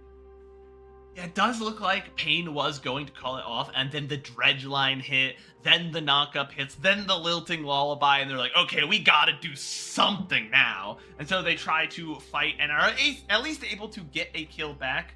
And they are able to get to their 3 kills because of that before IE gets to theirs. That does secure you the feat, but overall not a great play. You have to be careful. That's the power of, that's the reason you pick Nautilus, right? Is the ability to engage like that and force fights from so far away. Yeah, let's see if they can find another fight now. Their ultimates are up, but the Drake is fallen. Look at Corey. Corey with a great engage onto 3 with the crash down and the magnet storm. That's going to be a kill given over. Down goes Snaker on the Misfortune Ackerman. That's the wrong side of the map, buddy. You're not safe in that jungle, and he's going to fall as well. A double kill for Titan, who has now got his first 2 kills of the game on that Jhin. And, you know, Jin's not this huge out damage ADC. It's very kind of utility focused in, you know, the current meta. But that early gold means he's going to hit really hard into, you know, Mininar and you know, Jose Diodo and Snaker, who aren't necessarily tanky champions. I mean, honestly, he's gonna hit really hard into everyone bar the Meganar, because even Nautilus isn't the tankiest of champions. He just has the Aftershock, and he plays into MR, and they're looking to Summit. There's still the ultimate from Karaoke. Yeah, tries to bounce away, but Summit still caught by the Counter-Strike, but Naz might be bad for Pain as Weiser almost, he does burn. He will fall to the Lilia passive, and now Karaoke is all alone. 2 more kills for Jose Diodo. This guy's going crazy. Yeah, he's styling on them. Gets 800 gold lead, 4 kills in his pocket, his passive, plus the Liandi Stormment. Hits really hard right now, and that Lilia may go out of control really fast. Of course, the goal lead is minimal. It doesn't really exist, and that teleport with this the tower taking from the side of Sirius Astro. Now we have to see Weiser coming back, trying to dissuade that tower take, stop Miryu from doing it, and Roamer getting some good waves pushed in on the top side. Despite the good, you know, kills here, the 4-0 Lilia that we're looking at, the kills still favor Pain. The objectives, already 2 done there for Pain, only need 1 more to secure that feat. And so the gold is still relatively even, but it feels like Pain, despite it all, are still in the driver's seat. I mean, they also got the first tower, right? So they're getting some gold over there, you get some injection of power, plus they're getting the feats of strength. But let's look at what happened in the bottom side there. A Summit, no Meganar for him. They're playing, of course, there's still a big minion wave. And maybe you need to turn on to Jose Diodo the moment you see him. Summit was 1 HP, Jose Diodo was full. No mana to play around with, but it doesn't matter. You can just slap him around with your stick. And what ends up happening is Jose Diodo ducks behind Summit, and Summit just eats the Glacial Prison to the face, which is not the target you wanted to hit with that. Summit was already so low, he would have fallen with another auto or 2 anyways. That Glacial Prison would have been much better spent on the Lilia, lock down that movement and buy you some time to get some damage out. And instead, you do not get that advantage. As you see, the gold from plates is even, and that's because 4 plates in the top side for Pain. And that is it, though. They are not really close to taking down the other outer towers, where, you know, IE has very low on that bottom lane tower and is fairly low on that top side tower, and that's kind of just standing gold for them to pull that gold lead back from the minuscule amount it already. The thing is, how can you invest the time to go there? Because look at the top wave, right? It will need 2 more waves to reach a tower. You need to invest so much time and resources, most likely a carry, to just push those waves to try and get that gold. And unless you are making a play for the Rift Herald, I don't see any other reason they should be on the top side. Now, simultaneously, we saw last game that Pain aren't too interested in playing for the Rift Herald in this matchup, so they can just, with the 3 grabs this time, invest into the bot side and get 1 more tower for themselves, immediately making sure that the gold lead balloons. Weiser forced to use the flash as the dread line came out. And you are right. It does not look like Pain cares about Shelly at all, and I'm sure Shelly's a little bit hurt about that. Now not only is has Shelly lost her sister, but now also she's not important to you guys. Come on. Yeah, I mean, what can you do? It's part of life, right? Sometimes you are so useful. Sometimes there's two of you. Sometimes you're just being used to pressure mid lane because now with 2 extra towers, especially the mid lane tier 1, Yasuo actually will look to have way more control on the map. Yeah, way more control on the map, have swiveled that gold lead around from about 800 in Pain's favor to about 900 in IE's. Pain gonna look to try and start up the dragon here. They did force Summit out of the bottom lane, force that reset, but Summit has TP, but his team is in no position to contest, and so they're gonna try and look to take advantage of the turrets they've opened up, collect some waves, and just give over that dragon to Pain, who I assume is just going to run to that bottom side to where the observers have showed us that tower has no health. I mean, yeah, Ikeman can't really steal the Drake. Summit, not sure he can protect the Drake versus 3 grabs, as Roamer cannot attack it twice, and then it's part of the past, right? There's nothing you can do. It will end up falling, so the goal lead is more or less equalized right now on the map. The big thing that Essential still have is, I think, that middle and tier 1. I feel it's so much more important than most other tier 1s, since it provides you so much access to otherwise very, very controlled part of the map. And you already see that there's a lot of vision on the top side quadrant of Pain's jungle, so it's way harder for Karaoke to make any play from that side of the map. Yeah, the access to the jungle is very big. It just changes the amount of angles that you have to approach any given fight around both of the major neutrals. Is now, speaking of fights, here we come. The Weaver's Wall goes in, Ackerman falls low, but a huge bullet time rips through the team. Mirio is here. The face seal doesn't connect. Can he get the kills? He's not gonna have time. He snaps back, but Jose Dioto with all of that gold is going to allow Snaker to pick up a double kill with 1 Q. I believe that Q hit. It hit 1, killed it, bounced, second kill. Yeah, that double up, it really lived up to its name, and that was a hell of a fight for the side of Surucestra, who will collect a tier 2 as well. And suddenly, they are looking to be the heavy favorites in this game. Yeah, I got confused for a second because I was like, no, am I wrong? The UI didn't update and all the people that were dead didn't die. And I was like, what is happening? I know, look at the gold lead right now, 4K gold lead. It was just less than 1K. It's 2,300 between the 2 junglers, and you can already see Jose Deodo's Lilia is a force to be reckoned with. Yeah, and this is the time, right? This is what you want.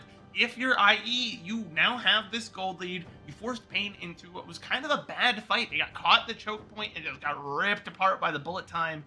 And so we need to capitalize on this, right? IE, like, we're going to do something with all this gold lead. We're not just going to sit on it, right? Yeah, let's see how the fight started. As Pain was looking for that fight. But then you're getting that passive 1-3 and that bullet time.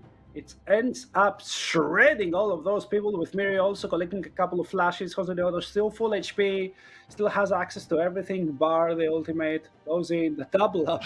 Oh my god. I mean, the flash as well. Like, somebody flashed there, I think, to enable that double up to be there.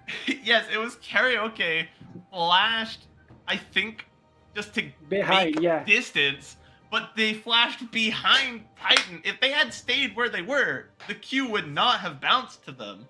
Because they flashed behind Titan, it hit him and bounced into him, which is just a really unfortunate situation. You burn your flash, you end up killing yourself. Just not, all around, not good for Pain in that fight. But, you know, all is not lost. They still have some points where they are ahead on the map. They have you know, some control around this Otacon here, where they already have vision set up, but they have to be very careful because IE is playing the map again very well, and ideally this time with a bit more of a bloody game. IE is going to use their map control and actually push it into a big lead. As you can see, that's honestly something we have not talked about enough. Look at the XP difference. The highest member of Pain Gaming is Roamer at 14. Most of IE is higher level than Pain, and Jose Diodo is a full, nearly full level 15. Yeah, I mean, the jungle gap right now is great. But you wanna hear a cope take? Okay, Cope take. Okay. Look at the individual goal leads. Top lane 427, nothing really. ADC 283, nothing really. Mid lane it's a fine gold lead, close to a K, and most of the gold lead is located completely on top of that jungle. If you somehow manage to lock out Jose Deodo and get that kill, except for a huge shutdown, you're also eliminating all of that gold lead. Easier said than done, as Pain is going to try and approach this fight, but the Otacon has already been taken. The Glacial Prison does not land. Roamer's able to kill Ackerman, but doesn't matter as Mirio pulls them all together. A huge wombo combo. We talked about finding it as bang, double kill for Summit, another kill for Snaker. And they're gonna find another one as Jose Deodo is just running them down, locking him out. Don't even think about it. 6-0 and 6. Jose Deodo is locking Pain out of life as he picks up 2 more for a dominant fight for IE. That's not a deer, that's a moose, because right now Jose Deodo is looking to be huge in front of the enemy team. 6-0 and 6. 3.6k goal lead, that smite secured. He knows what he wants to do and he does it in fashion. Let's look at the fight again, because I was about to believe in Pain for a moment over there. Karaoke fights his way in, 20 HP on that smite. And look at that engage from Curry. Completely stops the bullet time, but then Mirio sets up the fight fantastically. Summit, very nice ultimate as well. And then Jose Deodo, he doesn't forgive, he doesn't forget. Watch out, Ip. Yeah, sends Wiser to the EP time realm, hits him with the swirl seed, and man, just a really well executed fight. A couple of missteps there from Pain, uncharacteristic even from that team fight there. You saw Karaoke just really hard whiff on the Glacial Prison. Everyone just sidestepped out of the way. Didn't find any priority targets, barely even got to utilize the slow because of where it landed. And then they got caught once again in a choke point. 3 members in Tribush, all caught by the Fate Sealed, and the fight was over from there on. Okay, I do have one more cope angle right now, and that's that your carry is still set up to carry. Look at the Jin items. He's not dealing any damage. He has the collector, so if anyone's low, then okay, for a game. But until that point, who's dealing any damage? You have 2 items on Talia. She needs a 3rd to start hitting hard. She will be building towards that Void Staff, I assume. You need an Infinity Edge on the Jin, so you do also have 75% crit chance. That also gives you more AD and makes you stronger. And then you might be able to carry. The only thing I can't find any even cope angles is that Jax, because you spent so much time making sure that he's ahead, and we're 24 minutes in the game, he still hasn't completed his 2nd item. Yeah, he got 2 kills in the first 10 minutes, hasn't picked up a kill in the ensuing time, only 2 assists to show for the rest of his effort. I like the itemization here from Snaker, just going with like that raw AD on the Bloodthirster very early. You know where your bread is buttered in terms of that damage, and that is just to do it right now. You know, Jose Deodo has a lot of ability to just deal massive damage in the late game. You are here to just punish in fights, and so not worrying about the crit, right? You don't care about that crit that much. You care about your ultimate and your Qs, where the crit, it matters, but not as much, as opposed to just like, you know, say a Jinx or a Lucian where your damage is really locked up in your autos. So I do like this early itemization here. And across the board, the team just feels like they are playing as a cohesive unit, and it shows on the stats. 7,500 is the gold lead now. Yep, and half of it is still located, isolated on that Jose Deodo. Lilia 3 items strong. I'm not sure how you can deal with him. He has the Zhonya's Hourglass now. He has the Flash available, so he has a very nice Lilia combo of Flash Blooming Blows into ult, into Zhonya's. And then there's no way to deal with you. Yona as well has scaled into Oblivion. Has QSS as well to play around with. I'm not sure how are you playing the side lanes.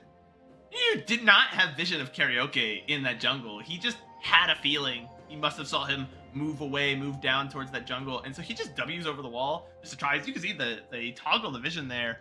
IE really doesn't have that much vision on the map. They're still going to try and fight for this Baron, though. All 5 members are already there. Wiser trailing a little behind, trying to get some value on that first tower. The bullet time comes out, doesn't get onto many people. Oh, Jose! Miryu, though, is getting good damage, and Jose Dioda lands a huge wilting lullaby. Here he comes. Miryu's going through the team. Wiser down, Curry down. Now Karaoke down. They're finding another one. Titan is the last to fall. That's an ace. 5-4-0.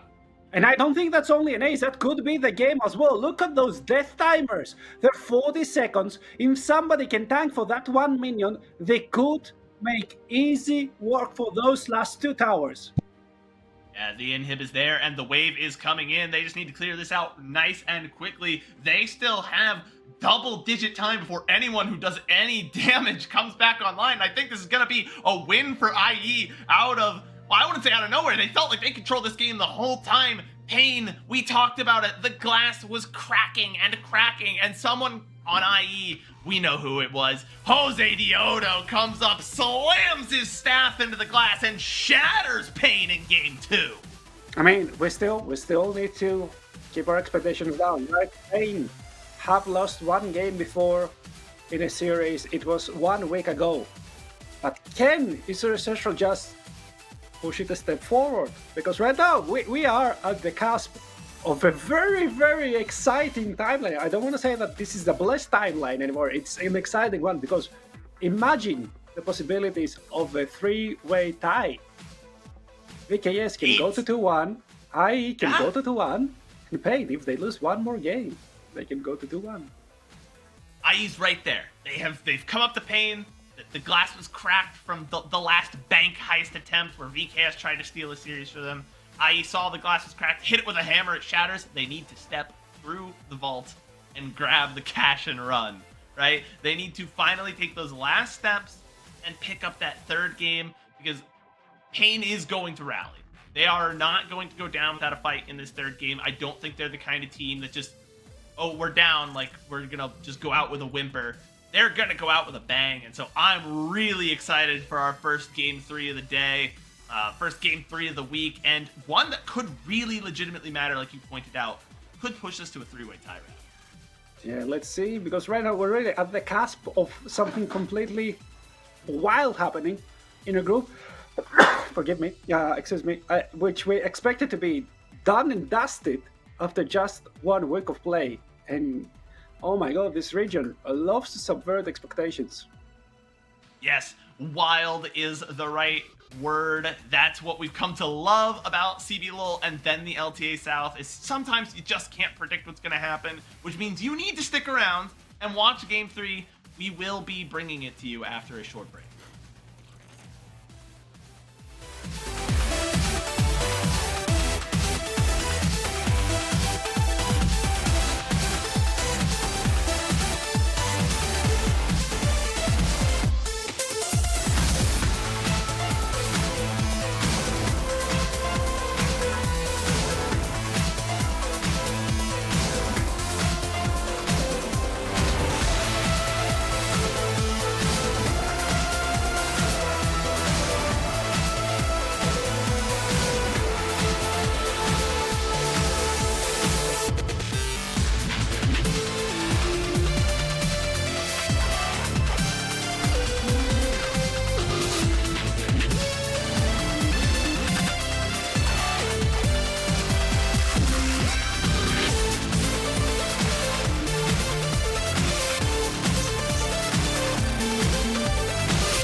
welcome back to the LTA South. We still have one more game to bring you in our first series between IE and Pain. Rev, have you ever been so glad to be wrong? A lot of times.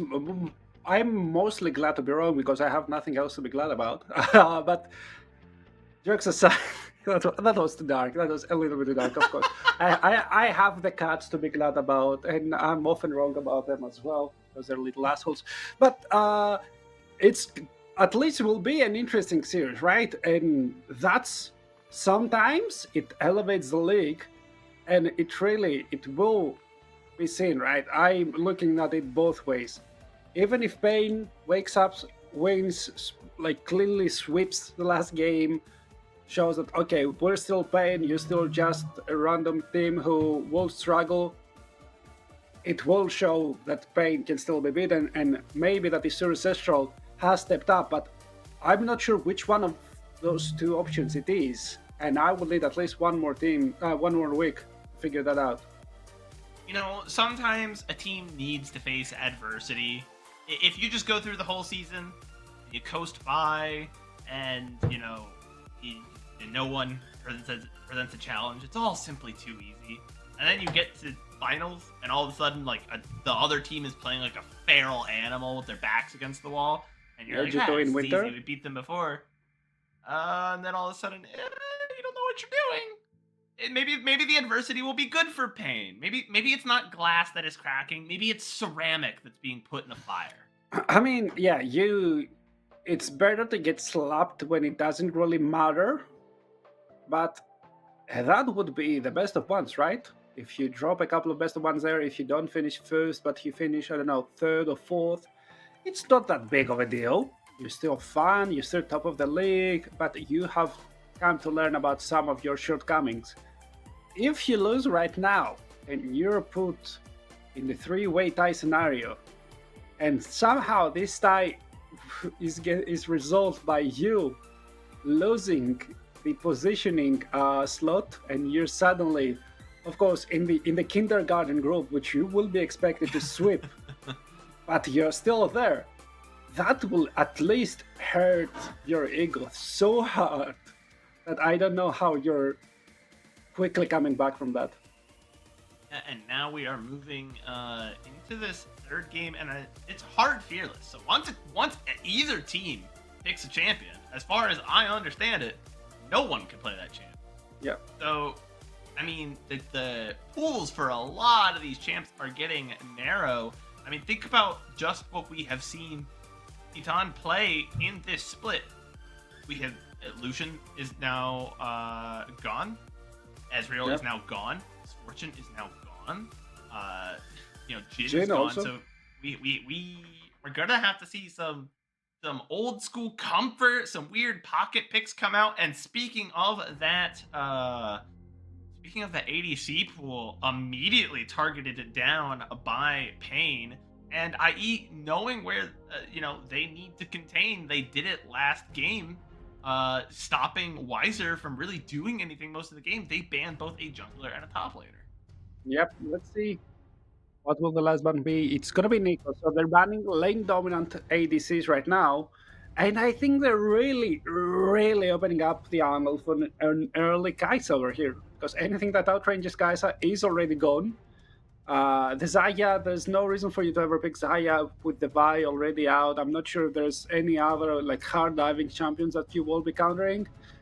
So Kai'Sa should have the upper hand here, especially with a lot more dive options to be. Oh, never mind. Kalista was left on the board, and that's one of those power picks we never really get to see because it's always so focused on being banned down. And now with the Varus gone as well, a lot of these ADC power picks are out. I do not know who Snaker is going to pick up to respond to this because Kalista can get going very early and can be very annoying to deal with. I mean, there are two options right now, right? First of all, I really like the pick away from the Renata Glass because it's a deadly combo with the Kalista. Maybe I'd prefer something like the Poppy to try and punish it, but then you can either go with something super duper scaling like the Jinx and try and simply clear waves before you get dove, or he can go the Ziggs. Because if you have hard crowd control in any other area of the map and you have the Jinx, you should be able to completely outscale the Kalista later on in the game. I was concerned for the Senna. I didn't think it made a terrible lot of sense, but the Naafiri is a strong pick. Not one I'm super familiar with, especially post rework. I do not really understand the dog, but I am happy to look at it as the play-by-play caster and go, that dog's going crazy. What the dog doing? Okay, so long story short, it's an assassin Maokai played as a Juggernaut. Okay. All of that makes sense individually, but those words put together kind of hurt my soul. So now we're going to talk about the Draven. He is a 1 and 3 across the LTA, has not had many good looks. You really have to take over early, and this is kind of like a power move to pick into the Titan Curry bot lane, where you're just like, yeah, no, I'm going to beat you down. Yeah, it looks like one of those angles, and honestly, Snaker, he used to be a Kai'Sa Vayne player. I'm not sure how that will translate into the Draven, but I remember that Brazil as a region was really famous for their Dravens. Now it's an old LLA team, or at least a smorgasbord of LLA teams, and they have to prove something for themselves. If they manage to completely dominate the bottom lane, it will be fantastic. And the more I'm thinking about it, the harder it is to actually play that bottom lane as a bottom lane. There's no lane swaps anymore. What are you picking as a support to counter right now? Renata Glask. You need something range, but then you're very squishy. Yeah, 2 supports and out. The support I would have most liked to see as the pickup, and we're still going to see the Poppy come out as a counter, so that is a Poppy jungle there for Jose Diodo. The support I would have most liked to see is the Rakan, so a very good ban by IE there, because it allows you to kind of play at a range and play safe, but also not be so squishy that you'll die the second you'll go in. And so maybe they're going to look for Curry just to enable Titan, and that is the case. That is the first Soraka I have seen in 2025. It's not the first one that's been played, but I'm telling you, it's the first one I've got to cast. It is the first one in the LTA this split. I mean, hasn't Trimby played Soraka? I remember he had hovered a Soraka once, but maybe he hasn't. Let me get my stats real quick. Yeah, let me check my stats real quick, because it was one of his most played champions, or at least one of his very nice champions. Not sure if I've seen it so far. Okay, all picks and bans. Total 82. This is an interesting play here, as we now are going to get confirmation. That is a Galio topside. Wiser is playing the Galio to, I assume, be a counter pick into the Rumble. It's a difficult matchup to play because the Rumble does just outrange you so much, but you are supposed to be good into mages. You do get a magic shield, and Miryu with a this is such a crazy draft. I love game 3 of Fearless. You know, imagine we've had 2 more games of that. Oh my goodness. There's the haters that say it doesn't work. I'm telling you, it works. This draft is wild. I mean, it does work. It's the first Soraka indeed. The Galio is being played into the Rumble. It has been developed as at least a soft counter. If Rumble isn't too careful, he can get one shot in 2 or 3 combos by a Galio. So it's very nice. I do love the Poppy. I think it also blocks the ultimate from Naafiri, which is her old W. There's so many things. I think I'm gonna refrain from over-explaining everything. I may get a couple of things wrong, and I'm just really excited to see this game played. Yeah, I'm just happy to sit here and vibe about this draft with you, Rev, because this is a fun one. It's a fun draft.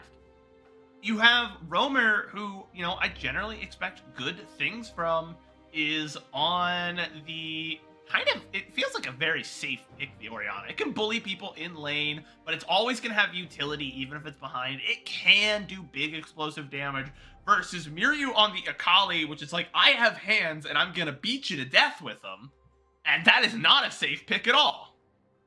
I mean, it's not, but it should be fine into the Orianna. The Orianna is not as lane dominant as it once was. You can just play, you know, Doran Shield, Second Wind, and just chill over there and see how this game will develop, as everything can happen.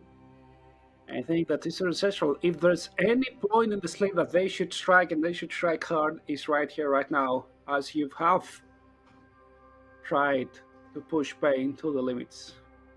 Yeah, the iron is hot. If there is a time to strike, it is right now. As you said, as we are getting onto the Rift, it has been quite some time since I have been so genuinely just geeked, so excited for a League of Legends game, and we are seeing a 5-stack bot at the beginning. Not foiled so far. Here they come. Can they catch Curry? Curry is slowed, but there's no follow-up there. We're just gonna say thumbs up. What is that emote Titan has?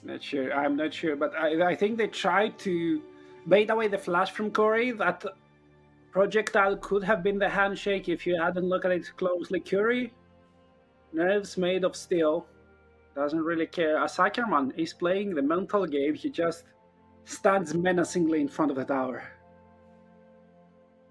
And so with these matchups, with the lane, the one I am looking at is that bot lane, because I feel like both of these are bot laners that want to fight early and often. I mean, it really depends, because the way you're looking at those marksmen has shifted through the years as well. Draven, yeah, of course, when he gets his 2 axes early in the game, he's very, very strong, gets so much extra bonus damage. He can fight, but also he can be looked at as a kind of AD caster who wants to get as many stacks as possible just by farming chill, and then suddenly you use one's Whirling Death, you execute a person, you get 1500 extra gold on top of that kill. Kalista as well, she might look to fight early on, especially with engaged support, but also she can be used in the mid game to go and force all those neutral objectives. And now she doesn't have an engaged support, but she has a combo I so dearly love, a combo that helped teams like Rogue with Trimby and Comp dominate also in Worlds 2022, I think it was, make it to top 8, beat lanes like the Deft lane, who just went out to win the whole thing. So, you know, it still can scale pretty nicely into the mid game.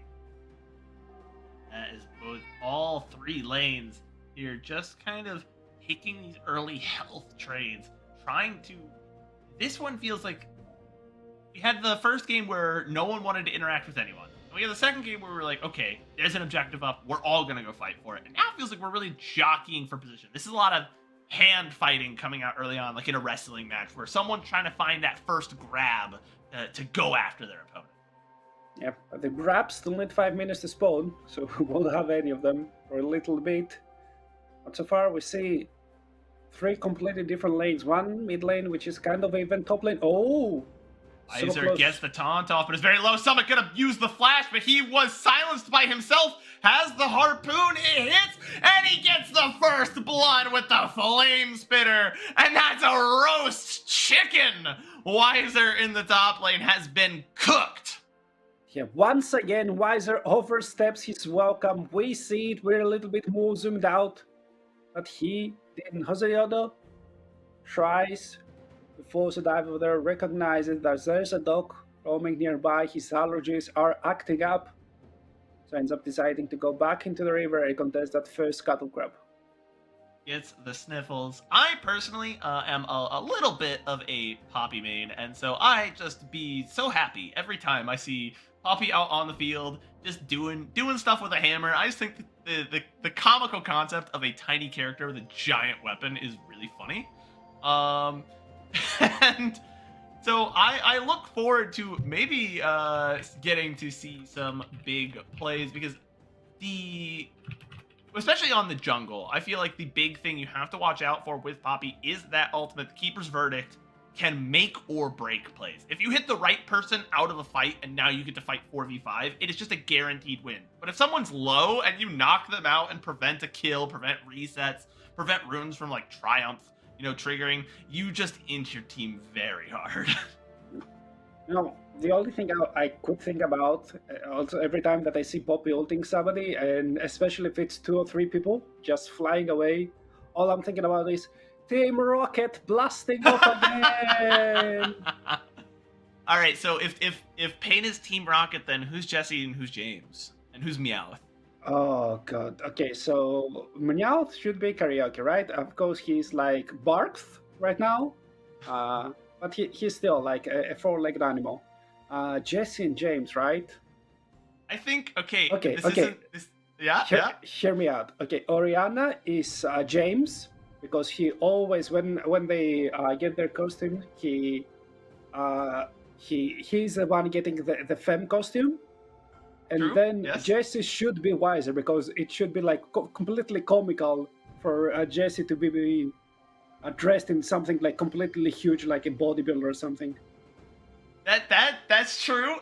Personality-wise, I was gonna say Jesse is Titan because that's the hot-headed, like fiery one. Yeah, but wouldn't Jesse be better like Brancy? I think I know he's not part of Pain. True. He's still like a marksman. Okay, next podcast discussion. Who is who? Like from anime trios and those. Yeah, the which anime is for which team? Yeah. Is Jose Diodo looking to maybe make a play in the mid lane, but doesn't have it. The mid laners have that level 6, and Jose does not, and so he really does not want to get caught by Command Shockwave. He's just going to shut it out.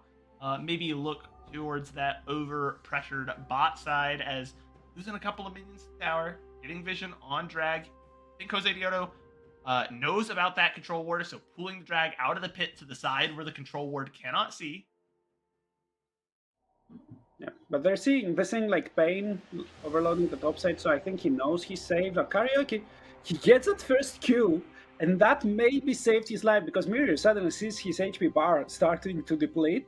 He doesn't feel as safe trying to go and execute the dog, so he just returns to the mid lane, knowing that his jungler trades the Drake for his team with all of his top side.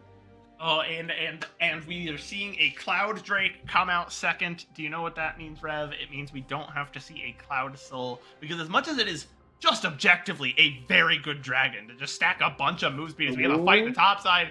The equalizer comes out, but can't equalize enough. Everyone just steps off of it on the other end. Summit getting a lot of damage down. Karaoke goes untargetable. The knockup, it's so close. Oh, the dog! Summit, will he go down? The dog is able to flash away. The bleed is coming out. Weiser finally picks up the kill. My goodness.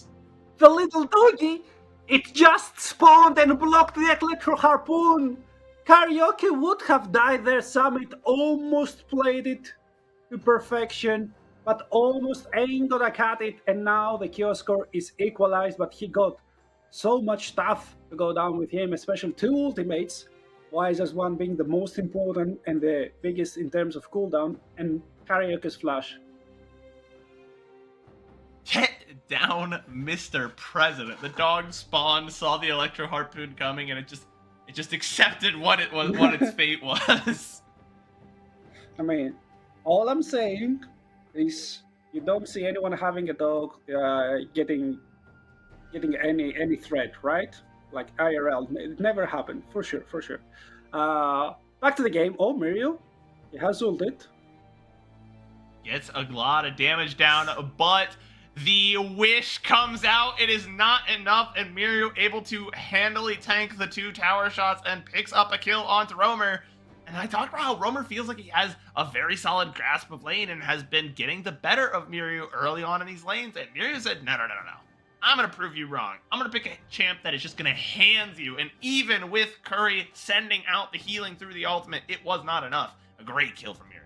Yeah, I mean, Akali is one of those absurd champions. You could be dominating her for 8 minutes straight. She hits level 6, suddenly the kill threat is there. She can go lean. If she connects with every one of her spells, you will end up dying. Romer not flashing through the R2, thinking that the wish would be enough, but that wish didn't come through. Yeah, sometimes when you wish, you're like, I really want to heal my teammate, and the monkey's paw curls and says, okay, they're gonna die anyways.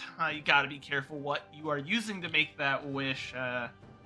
And man, you're so right. That red side fountain is bright as I got flashbanged when we teleported over there. And I just, all I could remember was that conversation. I'm like, man, that is bright.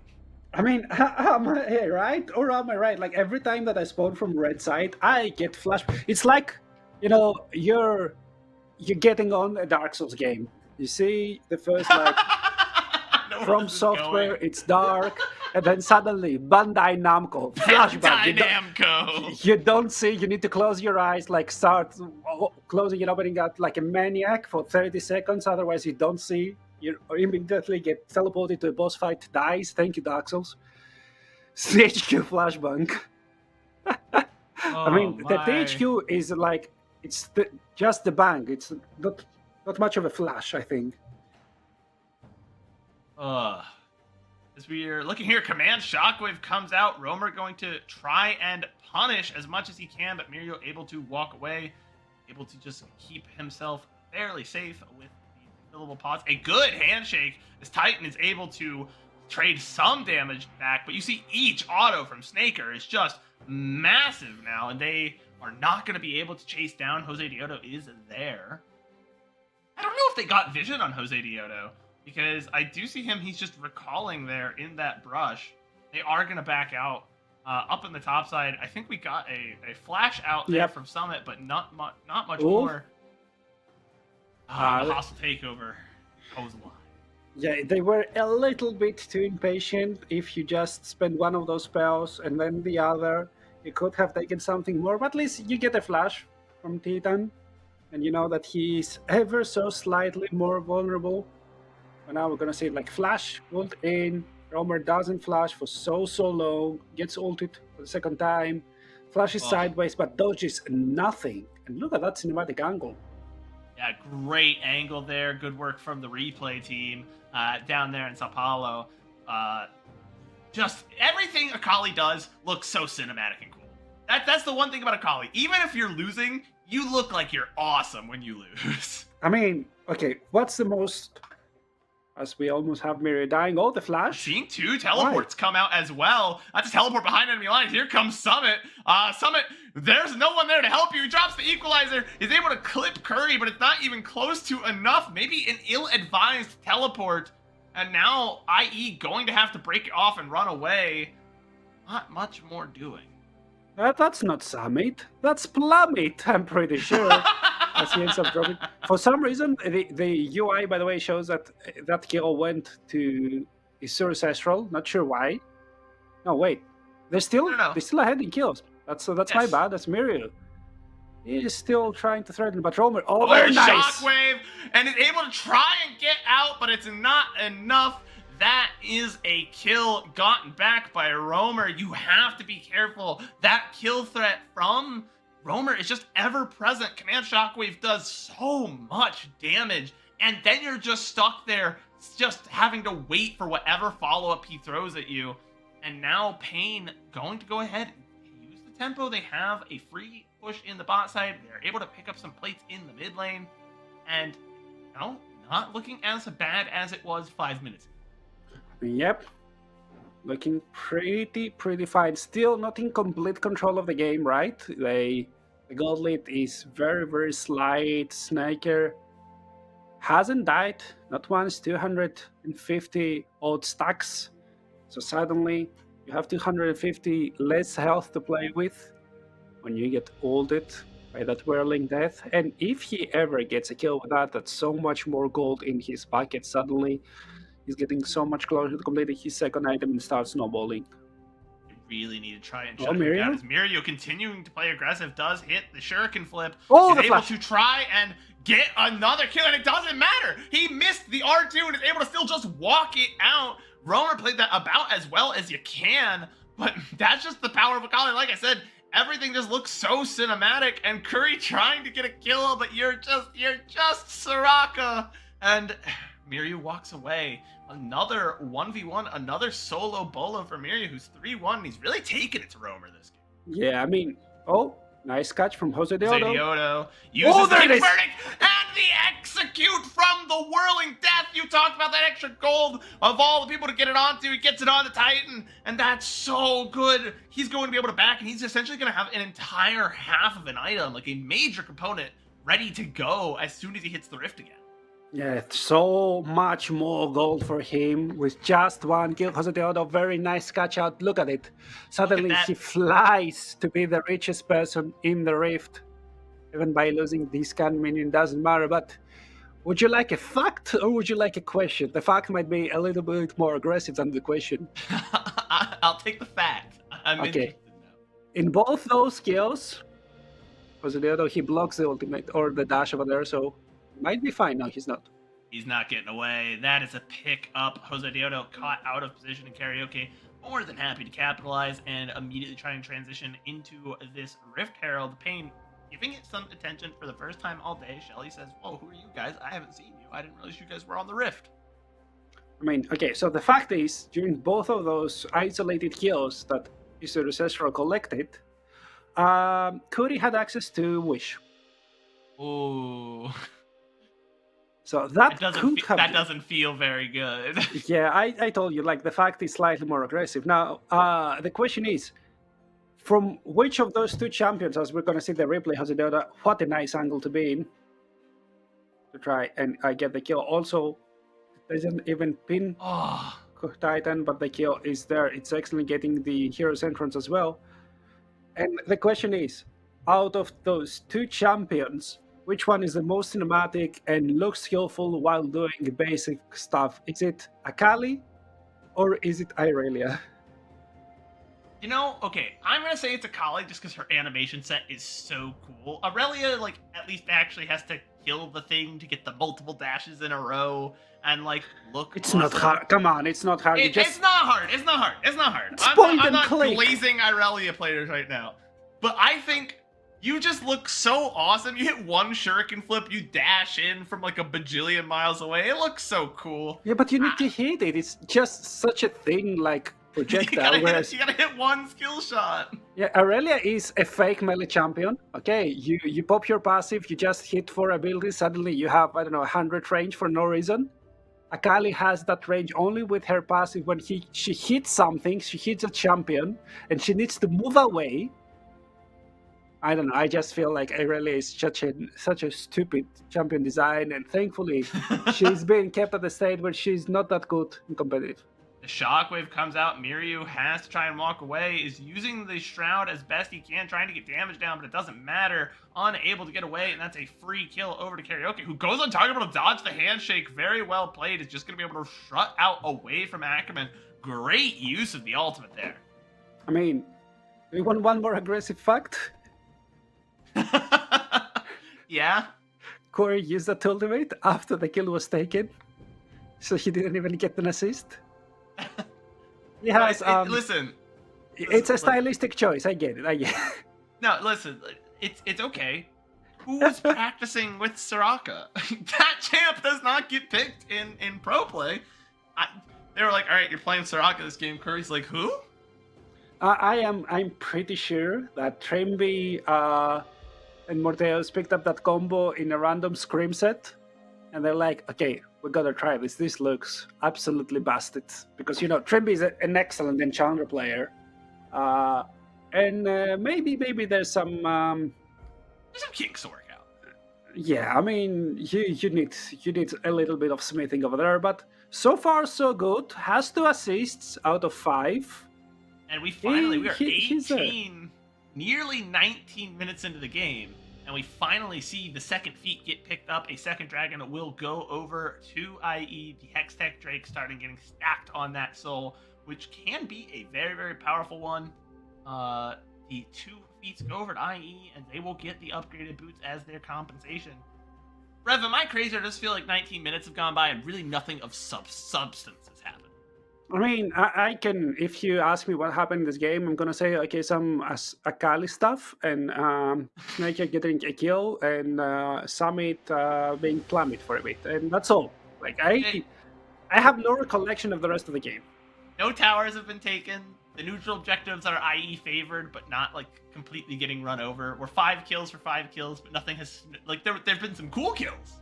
Nothing has snowballed and anything else. Maybe I'm gonna eat those words. A Summit again caught out in the bot side. Karaoke picking up another kill, and Karaoke now on a killing speed 3-0-2, having 5 out of 6 kill participation. He's been all over the map, really showing why this Nefiri is popular again. It wasn't really seen at all in pro play for the longest time, and now is kind of becoming a staple pick. Yeah, I mean, she wasn't really designed to be a pro pick champion. She was the basic assassin champion. She was created to teach people what assassin means, and that's why it wasn't good. Like it's, when Annie is very good in pro play, something is wrong with the champion. When all of those basic champions, like Garen, when he's prevalent in top lane, he's overtuned. So I really like that she wasn't the thing. Now she's kind of different. There's a lot of skill expression over there. I like the stage she's in. She's very interesting. What I don't like is that all of the assassins. Oh my god, that's 29 HP. Yeah, if anyone sneezes there, it's gonna drop. But yeah, what I don't like is that all of the assassin champions do not build themselves like assassins in pro play, right? All of them build like bruisers. Yeah, but the extra survivability matters so much to these guys. They're really playing for the team fight. And you build full assassin, and then you walk up to one person you can't kill, and like, just don't walk up to them. You walk up to Poppy, and Poppy punts you into the moon. I mean, don't walk up to Poppy. You have a point-and-click ability that will shoot you into the enemy carry.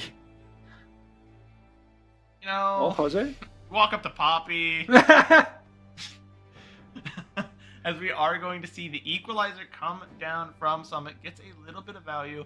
They're going to go ahead. IE is starting up the Otacon right away, but you can see in the picture-in-picture, Weiser picked up a tower in the top side, still has his teleport available, and now Pain is coming to respond, and they have their mid-wave set up as well.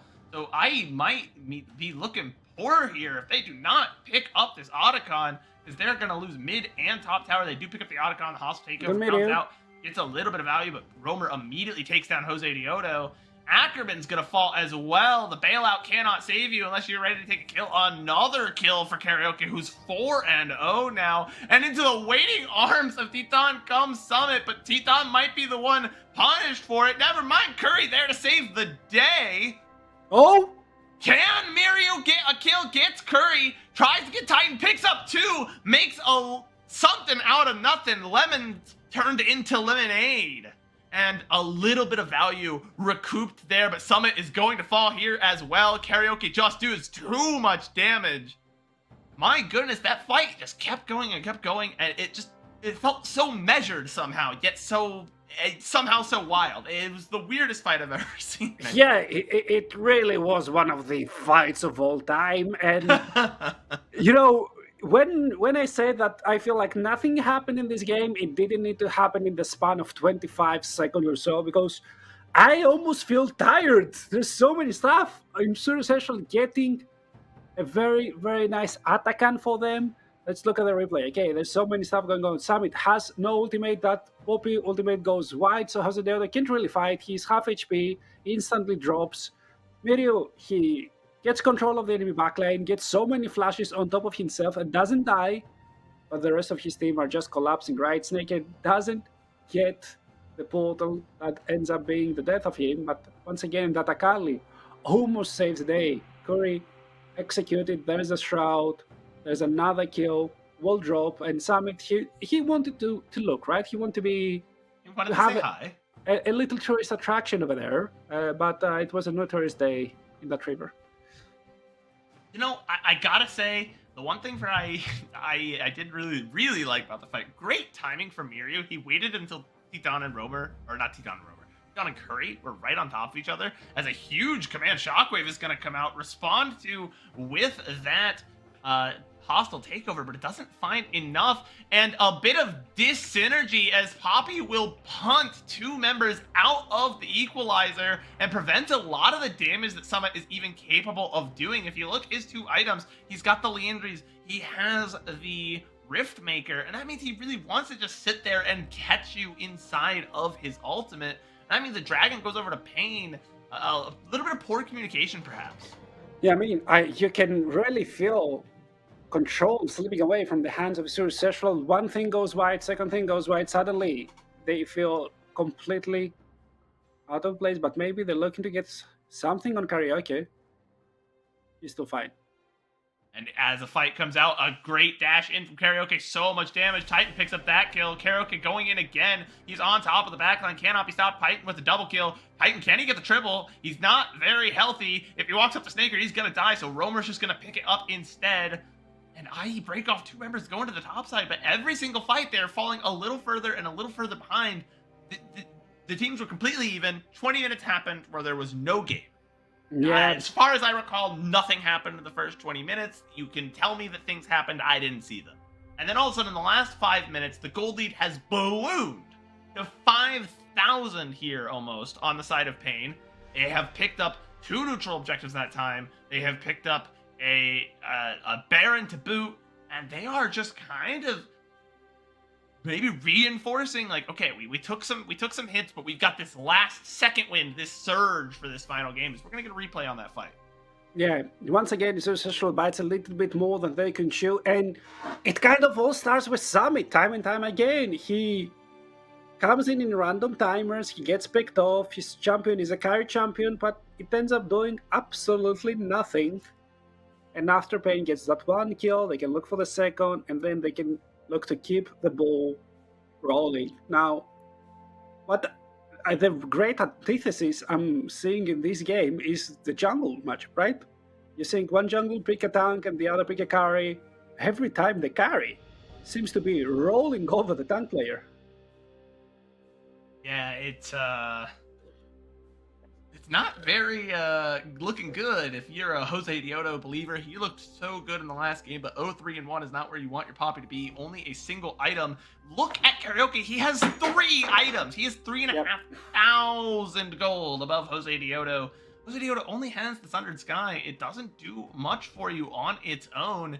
You need to stay alive to get those opportunities to hit the auto attacks.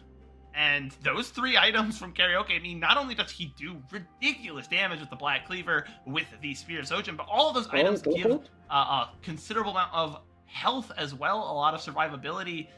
Pain going to fight here, a good ult from Weiser to kind of keep his team safe, provide a lot of magic shields, and they find the flank. Miryu has to pop the stopwatch. He goes in, is able to get out. What doesn't matter. Look at the damage coming down. It all comes down in waves from Pain.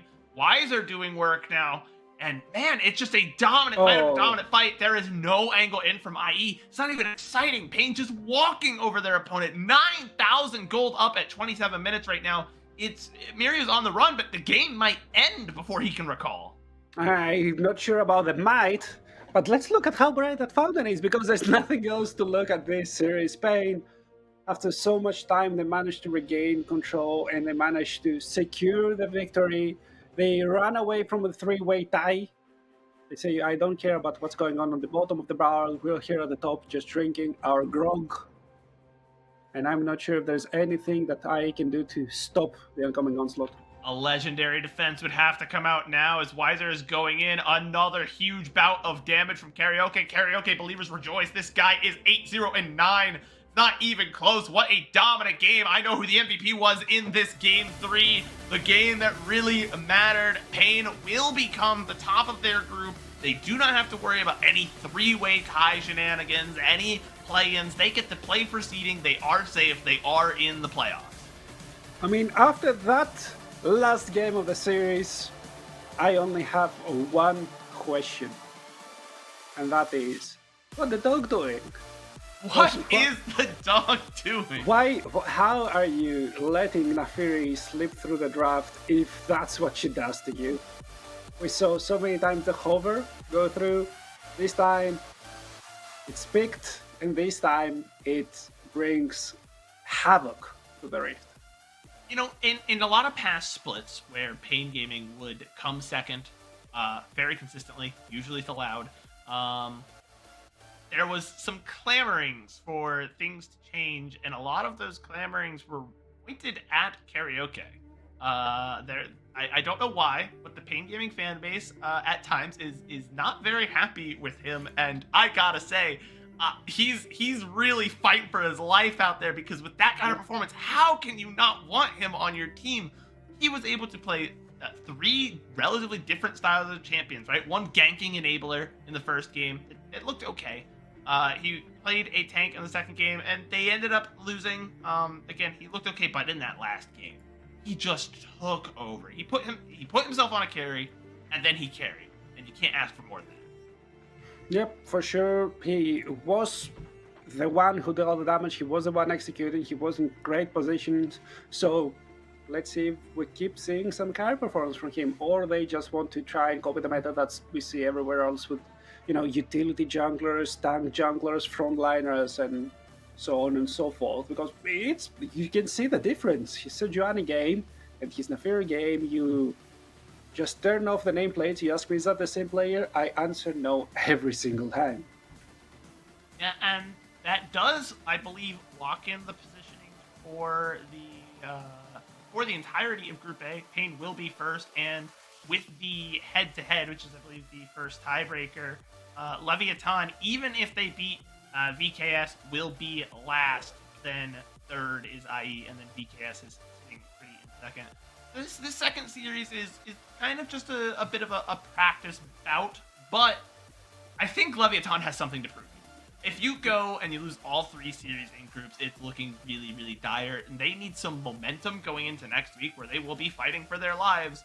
So I'm hoping to see some life in this next series, to see some because we weren't expecting this from the first one. Yeah, we were expecting I think you and I were expecting, like, we're going to cast 4 games today. It's going to be like 20 minutes each. We're going to go home. Mother's Day in the U.S. is tomorrow. Going to go, like, buy some flowers or something. And now all of a sudden we're stuck here. What was a very exciting, very entertaining first series. I'm hoping we're getting that in the second one. I mean, there might be something, like, if Leviathan wins right now and they win 2-0, they should be a game ahead from Isuru Ancestral. And they will be ahead of EVK Stars as well, because they will both be at 3 and 4 with one series win. I don't know, maybe there is an angle over there in which they could force the tiebreaker and they could make their way into second. Not sure what happens there, if it's only the games and their in between score, or if it's also, games won, games lost. Isuru Ancestral are sitting at 3 and 5. So if Leviathan wins both of their games, like 2 games, and doesn't drop any, they will be at 3 and 4. We will have to see how it all shakes out for all of any of this to matter. Leviathan has to do something, and that's coming up in the next series. We're going to throw it to a short break.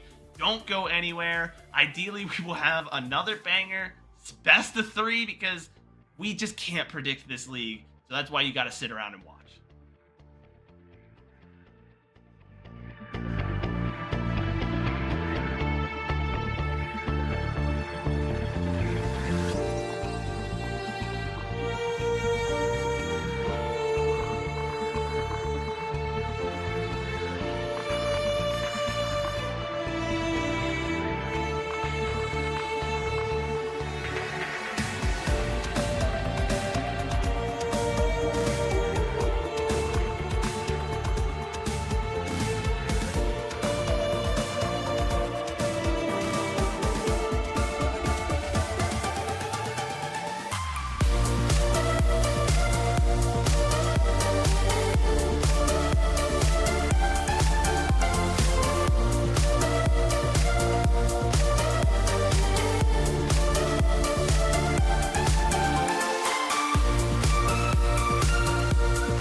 Welcome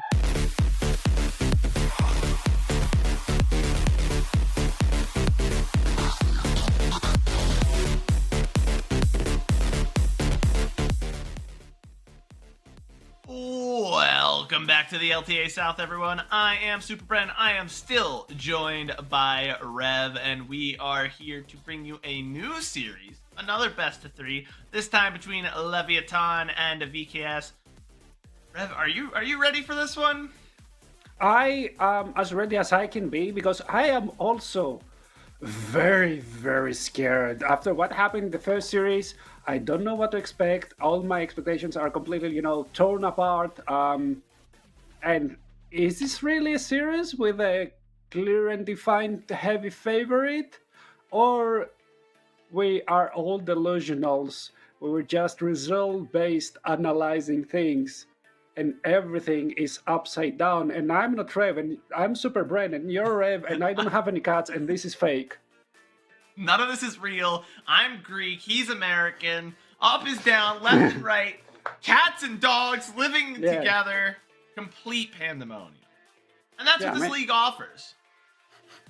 Entertainment. Leviathan wins this. Thank you, Rose. Rose has provided us with the script that Leviathan will in fact win. Last series I compared it to like a bank heist, right? Cade tried to crack the vault, couldn't do it, got arrested. IE went in there, smashed the vault open, and all they had to do was step through the door and take the money. And instead, they were so excited, they just stood there and the police showed up and arrested them too. Now we are in jail, and it's going to be a pit slugfest in the jail yard to see which of these two teams has to go bottom seeded into the elimination next week. So there is still some interest. You are right. Leviathan needs to win this for it to matter, though. Whoever wins gets top seeded. 100%. He goes 2-1.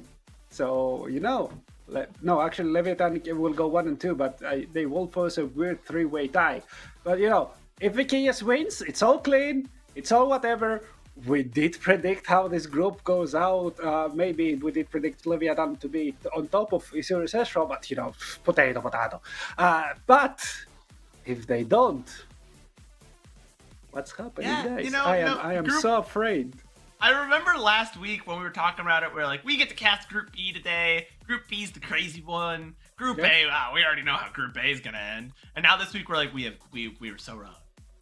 We don't know. Yeah.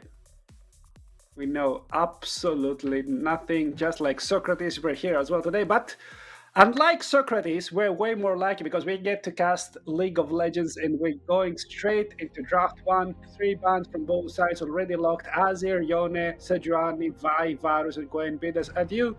And they instantly slamming the Rumble, so I'm expecting to see another, maybe Galio. Would be nice. I know there's some misfortune unbelievers in the chat. I am looking directly at you, Lunar Day. I know the #1 misfortune hater when I see them. But I do kind of like the misfortune pick here as a bit of a denial, because Wombo comboing that with Equalizer, Bullet Time and Equalizer on top of each other sounds so nasty. I would not want to deal with it. So just picking it away now, we don't have to deal with it. And then you maintain some flexibility because Talia can go jungle or mid lane. And so you don't necessarily give away your draft strategy. I think it's a good red 1-2 yes. Yep.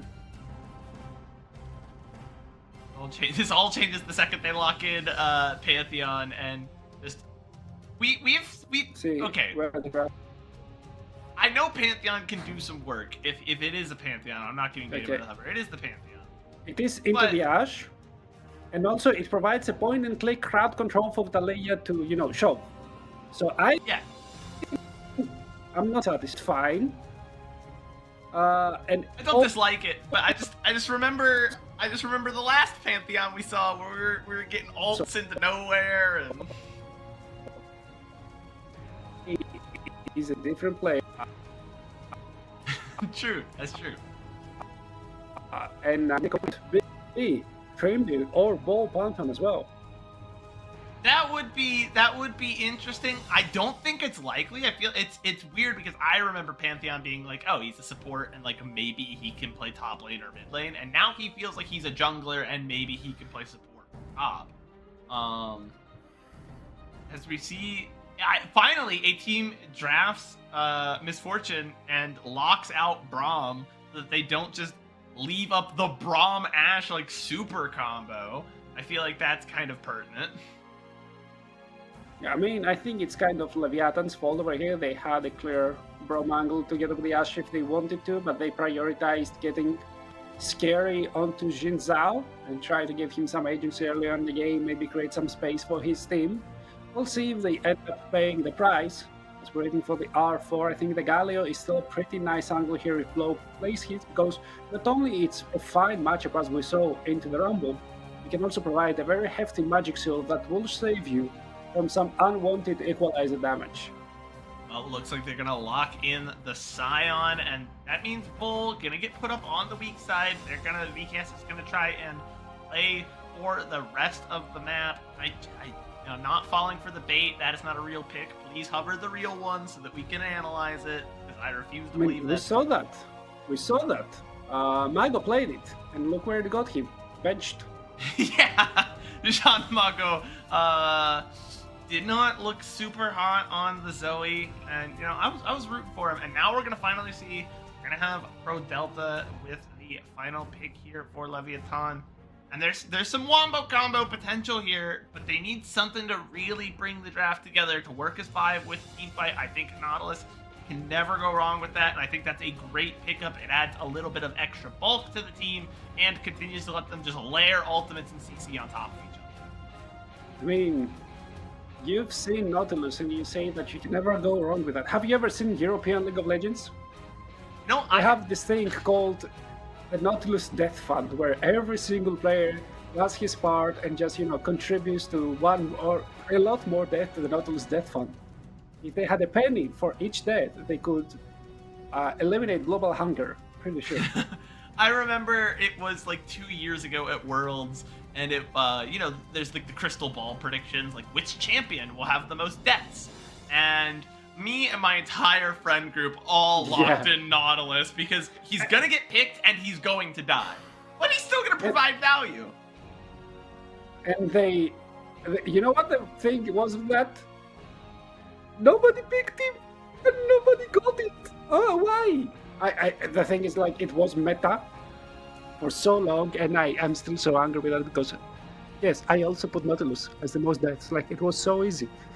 But something happened. Now, what goes on in this game? The Rel was left as an R5 together with Italia and the Misfortune. It feels like a crime. And also, Trimby is also a very good Rel player. So I will have my eyes peeled at him to see if he finds those angles or if he will get somehow shut down by Leviathan. Rev, am I crazy, or is this two teams that both just want to like drop their 5v5 wombo combo into each other, and then we just see who lives at the end of it? Sure, like that sounds like a fun angle. There should be a game mode, like just get a random champion. You have 5,000 gold to spend, and just you cannot like move. You can just use abilities at the enemy, and whoever dies first wins. Like imagine, like everyone will pick like Sion or Zac or something like that, and somebody will get Brand. It's like rock paper scissors. Yeah, you're picking the game mode where you can't move and you get Vayne. Just use abilities. Oh my god, Vayne would be actually awful.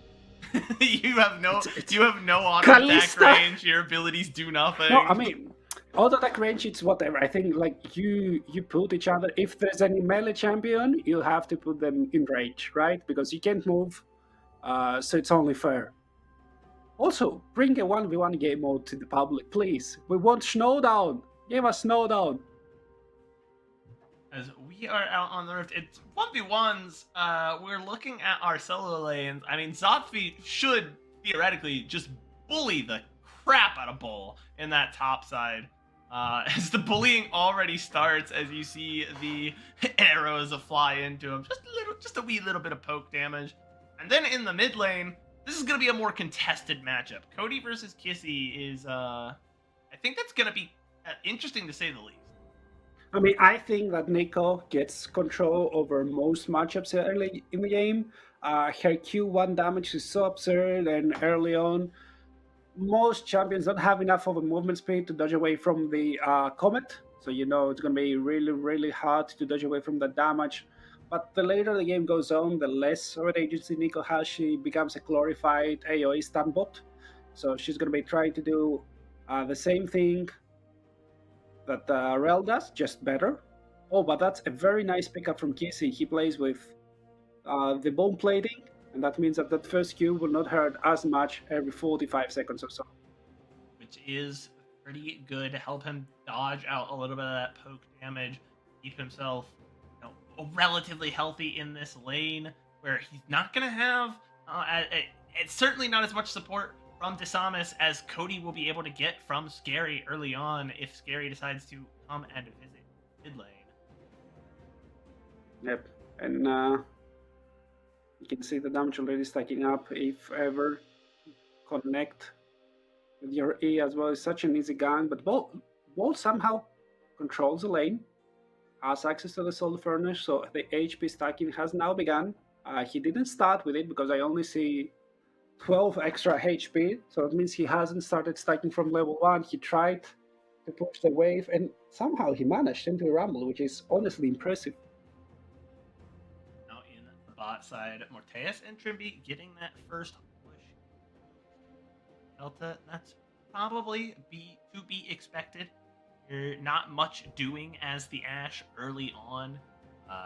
You provide a lot of utility still, sure, but like in terms of actually, doing damage or clearing waves, Ashe really needs to get super late, where you get the full 5 levels into your Ranger's Focus, and the Ranger's Focus just provides insane attack speed, a bunch of extra damage. You have a bunch of on-hit riders from your items that you've built, and you can start to do damage that way as Trimby tries to go in, but immediately the stun is cleansed out by CEO, and Pro Delta will shut him down with a cheeky little auto attack to root him in place. Does burn his flash, and now that's a great dredge line onto Morteus, 2 roots, and overall that seems to work out in Leviathan's favor. I mean, I think they're still fine. Morteus just used his own pot, so he will be healing up a little bit, still has access to both of his summoners. Trimby not playing with a Hex Flash, so that means that the flash spent means way more than it would otherwise mean. But still, no cleanse on Seo means that if he ever gets picked with another stun before that cooldown comes back up, he will most likely be dead. I do see, I saw a question in the chat, and that maybe it's pertinent to bring up. We are entirely volunteer run. This is a co-stream. It is sanctioned by Riot, but we do not receive goobles of money for this. We are not in it for the big payday. This is entirely all volunteers doing it because we love this region. We want to bring it to you. So make sure you follow us here on Twitch. Any support that you do give us is so very appreciated. We have a community Discord as well that you can join. We have a podcast that comes out every week, breaking down the week ads. Always a very fun watch. I am very sad that the scheduling does not work out for me, that I cannot participate because it looks so fun every week. Yeah. This is a volunteer project, and we appreciate your support. I mean, I love that in the podcast we get really unleashed. When I say we, I mean I am, because I just let all my trash takes go like completely flow to the surface. So I know that I may not be a good analyst there, but at least I should be entertaining. That's a nice flash. And immediately has to respond. Kissy is able to get away. No! Gets caught by the auto attack. The Shape Splitter auto is able to pick up the kill. And very good flash there from Cody. Allows him to pick up that first blood. Start the team on the path to that feat of warfare. Good damage coming out from Scary Morteus. Going to try and get a little bit back in response. but Trimby was roaming up towards mid to help out Kissy, and all for naught.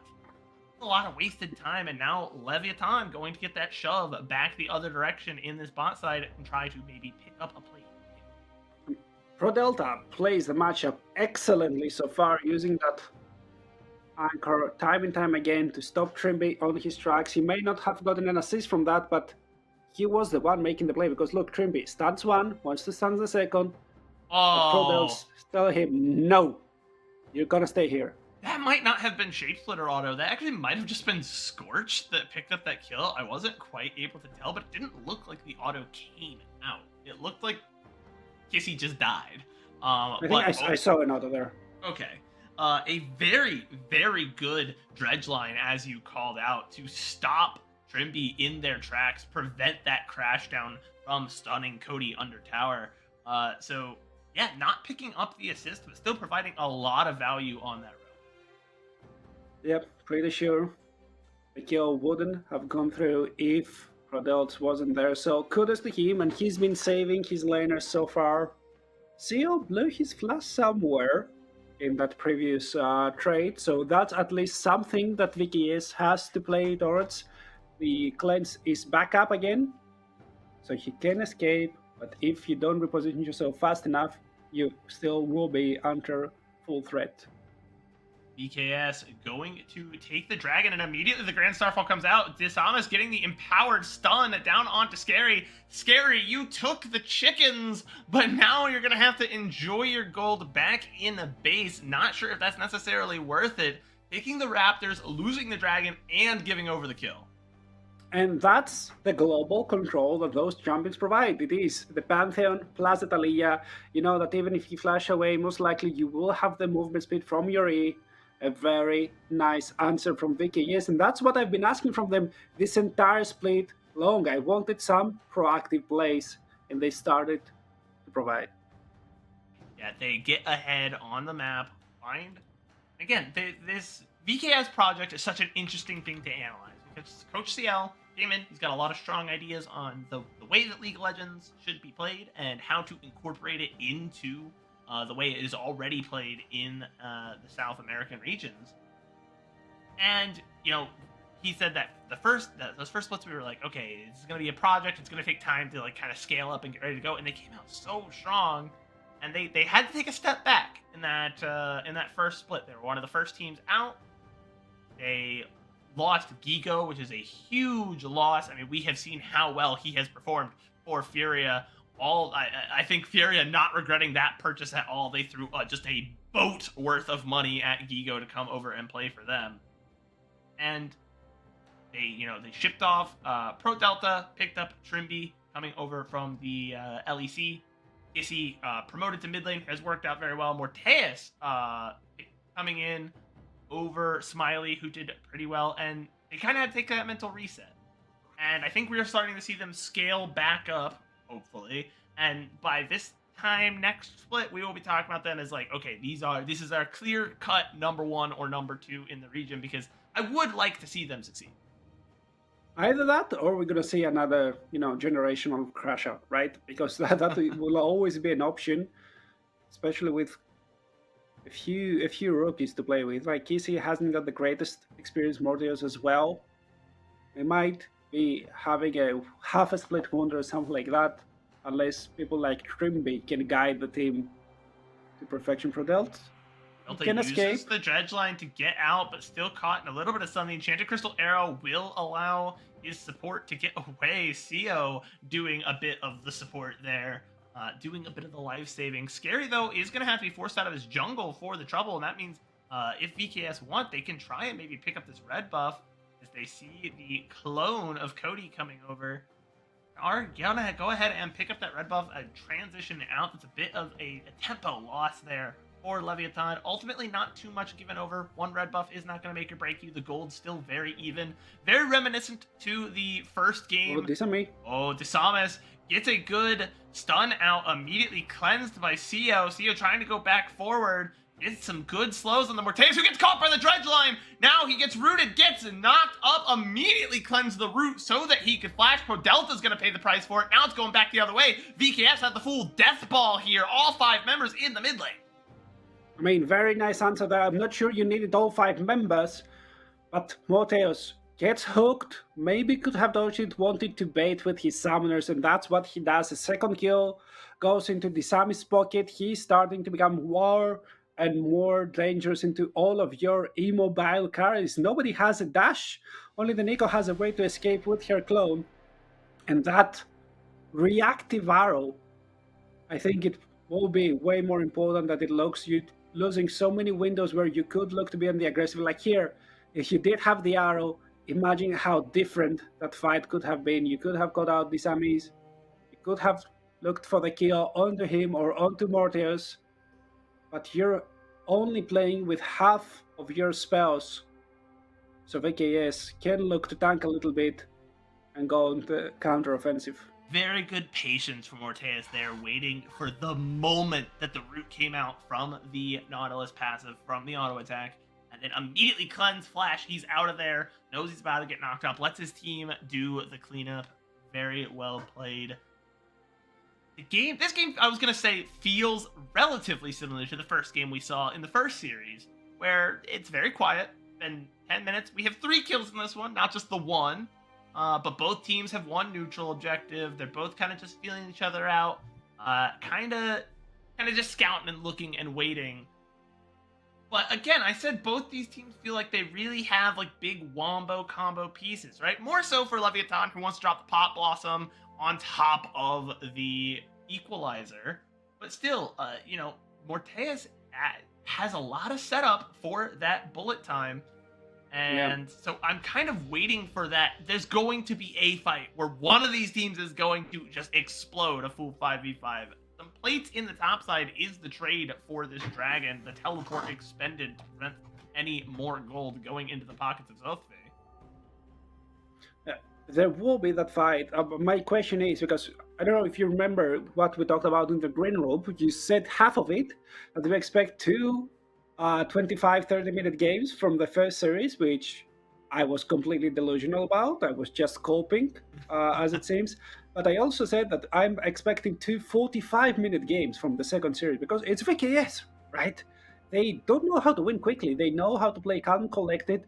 They have opened the Bible of League of Legends, which was written in 1722 by the first League of Legends enjoyers. I don't know, somewhere they were playing chess, and it was correspondence chess, so it was very, very slow. They had to cover all of their bases, and that's how they still play the game, by the same handbook. Correspondence League of Legends, you have to mail your inputs into Riot. Oh my god. I mean, that's what you did early on in the game. The EUNet server was awful. And the great Enchanted Crystal Arrow catches out under tower. Desamas going to pay the price for that attempted dive. Some ults expended. Cody trying to keep the fight going. Doesn't quite have the movement speed to catch up and throw that E.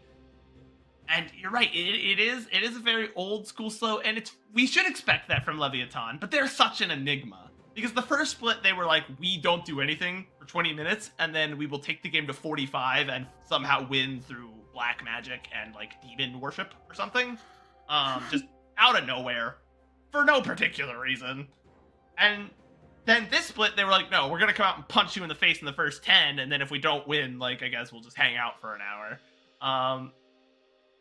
And so I think both these teams have a propensity to send their games pretty late.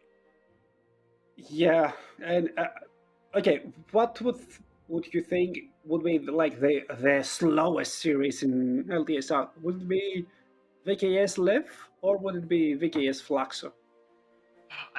Who gave us the 50-minute turbo sleeper where we wasn't genuinely... it the first game? VKS Fluxo. I think it was the first game I casted. I think it was VKS Fluxo, because I think it was it both of us on that cast where it was just like, all right, we're gonna sit here and talk. We're gonna yap for 20 minutes as nothing has happened between minute 15 and minute 35. Not sure, like but we could start the second podcast. We have the Gringos Libertados, and we have what's the opposite of Libertados? Because we are in jail right now doing nothing. Oh no, my Portuguese is really bad. We'd have to bring Axeman back because I believe he started learning Portuguese, so he'll have to give us some lessons, or maybe 4x4 or Sylph-chan can come and tell us, because I'm not gonna try and answer that question because I will get it wrong. Okay, chat, try and answer that question, but bear in mind that we will Google Translate it. And there There's a goes kill. Zoffe is just kind of caught out in the jungle, and VKS is gonna get able to capitalize with no real punishment, which means VKS heading to the top side wants to pick up the Shelly. A very tempo-oriented objective, being able to open up the map for you. I assume with no towers particularly low, I mean, they could try to take it to the bottom side. Looks like Kissy is pushing this top side, but also Morteus is pushing in the mid lane. They could try to use it in either spot. I mean, or they could try and use it towards the next Drake, right? You have it will be a soul point, and it's that very, very nice Cloud Drake. If you're playing, I don't know, if you're playing Pantheon and you want to fly in with your Comet Spear or whatever it's called, and suddenly you have a burst of movement speed where even if you miss by a mile, you can just run in like another Usain Bolt and catch the enemy backline. It will be a very, very nice extra buff to have. Of course, on the Misfortune, not so great. On the Rail, it's kind of a whatever. But on the Scion and the Pantheon, I think it's an excellent tool to fix your mistakes. I think also it can work that way for the Talia, who usually is using that ult as a positioning tool rather than a zoning tool. But, it can be used as a zoning tool. But when it's used as a positioning tool, if you're not quite correct on where you wanted to land, that burst of movement speed can do you quite a lot of good. Or if you're using it to zone, being able to then quickly follow up on that is a great tool as well. I do want to point out, the Grand Starfall fully stacks Pantheon's Mortal Will, it's passive. And when you use the Mortal Will empowered Aegis Assault, the E, the shield, you get a burst of movement speed. So he could, hit the Grand Starfall and then just sprint. Just fastest Pantheon you've ever seen. I mean, yeah, you might miss your damage, you might not have an extended stun, not have more damage from your Q, but you will be a fast Pantheon. The only thing you're missing, I don't know, it's a Karma and a Yumi. Yeah, we're just speculating because we really don't have much better to do. As I think someone asked what the flower icons were, and I don't think we've addressed that. They are the flower petals from the Thornbound Otacon. So just some slight buffs you can pick up around the map. When you kill Thornbound Otacon, any petals that are remaining on the map get sucked up into your team. So just some small buffs, nothing super incremental. Yeah, look, like Zoffe now will collect it. Zoffe, I ask you, collect the flower. It's right there. He's walking away from the flower. He does not care. I mean, I just wanted to show it to the chat, but they're not cooperating. I mean, yeah. So when you collect them, you get a little bit of XP, a little bit of adaptive damage. So we can see how much more of that they have. We're trying to, at least the production is trying to visualize every little extra buff that those teams have. But why are they ignoring it? I think Bull went and picked up the flower that we were telling Zoffu to get, and then another flower spawned, and Bull was like, I'm not getting that one. Yeah, too much effort. I'm playing Scion, so I can have low APM. You cannot force me. Oh, one more. No? It should. Yeah, there it is. Now they have 10. As the third dragon now in the pocket of VKS, the soul point, and no contest. Leviathan has to contest this next dragon, or else they are going to give over a very powerful set of dragons to the side of VKS. People talk about how the Cloud Soul isn't necessarily exciting, but I'll tell you what is exciting. The base movement speed that you get from just individual Cloud Drakes is so powerful as a tool to reposition across the map. I talked about showing all the incremental little advantages these teams get. And that's important because in pro play, with this level of competition, those tiny advantages matter. I mean, and you might say that, Cloud Soul isn't exciting, and I do agree. Okay, in theory, it is boring. When you have 6 souls, one of them gives you little bursts of damage and explosions, the other gives you, I don't know, sustain, a shield you can use, lightning attacks. One having, you're a little bit faster, it sounds very boring. But stats do tell you kind of the whole story sometime, and in pro play, the Cloud Soul has been one of the most dominant souls ever. Yeah, and it tells the story of sometimes what we want to see as viewers and what makes the most sense to perhaps win the game. As that's why VKS have really focused on this bottom side of the map. Gave up all 3 grubs, but got 3 consecutive dragons. I wouldn't be surprised if they just don't even care about Oddcon. Trimby just walking forward into Pro Delta. A great wall from Kissy, but unable to zone out Scary for very long. The equalizer comes out. Finally, we get our big Slobberknocker fight. Desamas picks up Zothi. The bullet time almost gets a kill. Finally, he dies. He will die with Pro Delta Ignite. Here comes Scary, putting so much damage onto Trimby.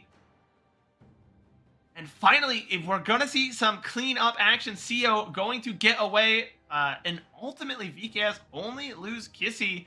And Scary might go down here as well. He is so low. And here comes Desamas. And another kill over that Pantheon. 6-1 out of nowhere. This Pantheon is insane. I need the replay so much. I need everyone to pay attention to what Trimby did, because he might save the fight over there. There was an ultimate coming in from Cody. He flashed it. He uses the rocket belt. He just clips Morteus, but before the Pop Blossom pops and blossoms, Trimby mounts up and pulls him back a little bit, and that changed the trajectory of the fight, which was a very weird fight. I do recognize here that Pro Delta is isolated, but Pro Delta, he has been excellent with his ultimates. They get on Kissy. Kissy needs to flash away immediately and dies almost immediately. Right now, Sio is in a nice positioning. He can zone the rest, but look. What he pulls him back. Great mount up. That is such a small little optimization, but able to stop Cody's ultimate in his path. You're so right. Just really well played from Trimby, who I have not particularly been high on Trimby as a player, but he is growing on me. He is slowly. The stocks are rising. He's kind of taken some time to gel in with the rest of VKS, but he really feels like he's on the same page now, and they are playing very well as a unit. Up 3,500 gold. They have 3 dragons. A huge team fight win there. Where are they going next, Rev? I mean, they should go mid lane. If they manage to pry open the mid lane tier 1, their life will be much easier. There's an ultimate, there's a teleport. Knock up, another stun, but it's all coming out onto Trimby, who Rel is more than tanky enough. Cody going to try and pull out the Pop Blossom. Does not catch the Misfortune. He eats the whole bullet time to the face, but only drops down to half health. Some good damage coming across a very split fight as Bull slows down Cody. And both teams just going to peel away. They've used their big tools. Grand Starfall comes out onto Cody. You cannot escape the Desamas. Oh, that's the Pantheon that Lore was mentioning. Like, that's the lore accurate Pantheon. That's what we've been promised. The Grand Stalfors connect every time, and Desamas, 7 out of 8 kills belong to him. They only get that 1 kill. That 1 kill, however, will secure them the mid lane tier 1 and tier 2. And now they can reset, purchase every single item that their money can afford, and they can look to go and secure the soul. And this gold graph is very telling. So close throughout the first, 15 minutes of the game or so, and then BKS pull the trigger, big fight. They pull the trigger again, another big win. And look at that gold total, so hard to fight. It's not just, this huge lead, but it's all concentrated on one person, or it's too spread out to matter, on an individual level. There are 3 members of VKS that sit alone atop the gold charts, and then 3 members of Leviathan, and then you have the Scion and the support, right? It is kind of just, it's kind of an unplayable state for Leviathan right now. They cannot contest this dragon and hope to win the fight, And so they're just giving up the soul that we just talked about as one of the most dominant souls in pro play. Let's see how right the stats are for this game, because admittedly they don't have the greatest champions across the board for that. Pantheon is fine, Alea is fine, Rel is okay, the rest are kind of whatever, right? But let's see if the individual stats, if that extra incremental movement speed, and also the slow reduction will end up mattering, because there are slows to be worried about. There's Ash as a whole, there's Zinzao's E, there are the Electro Harpoon, so all of those, the equalizer, all of those mattering less and less will be so important, especially when I'm looking right now, this Ami is 3 items strong. He has stacked up quite a bit of tenacity, both on the Merc threats and on the Sterak's Gauge. Sterak's Gauge, a very undervalued item sometimes. I think it does so much when you're already ahead. You just get a bunch of your base AD as bonus AD. So if you are a higher level than your opponent, you just get your base AD as a bonus, but also that turns into extra AD that you can turn on, plus a shield to survive this wombo combo. Hey, we're gonna drop 3 ults on top of you kind of composition. And tenacity. I mean, it's a really, really good item situationally for this game. And Tisamis is so far ahead that he can really afford to kind of just build what he feels he needs to instead of building his specific core item path. He can go after whatever he wants because who is going to stop him? Yeah, for sure. He's so strong. Richest man on the Rift. Nobody can stop him. Nobody can execute him. Here comes the Grand Star Ball. He gets the stun on the CO, who has to cleanse and walk away. Now Tisamis going to go ahead and back up. Gets caught by the ult, but look at that. He has so much health. He's not even low. And they pick up 1 kill. Perdelta is the first to fall. Scary's on the run. Tisamis picks up another one. Cody goes down. Another one from Lesfall. Bull just goes after CO. Zothvi getting some damage down, but is not going to pick up. There comes the big shield from the Sterak's, and that allows Tisamis to go back in and pick up another kill. Now poor Scary getting bounced around like it is a children's birthday party, and he is the main attraction in the bounce house. And that could be game right there. You have 20 seconds before anyone of consequence is back up. It will just be Prodelta for the next 15 seconds. Yeah, and they have a wave. They have a lot of damage on their kit. They should be able. We already see Morteos prioritizing both tires to get all those love taps up. I think it's game over. A lower than 30 minutes game, which really was an extremely slow 22-minute game, and another 7-minute banger from VKS. Yeah, no, you had it 100% correct. That was 2 different games.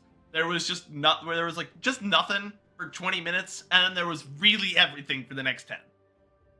Yep, and I mean, VKS showed a lot of things in those 10 minutes. They were on the same page, they were proactive, they were the one creating the plays. So I can't say I'm disappointed from what I've seen. The fact that they are not prying open the enemy faces pre-20 minutes is not a negative for me. I think that's what they wanted to do. I don't think VKS, even when the game was slow, there was really nothing going on. I don't think VKS was uncomfortable with that. I don't think they were super worried about it.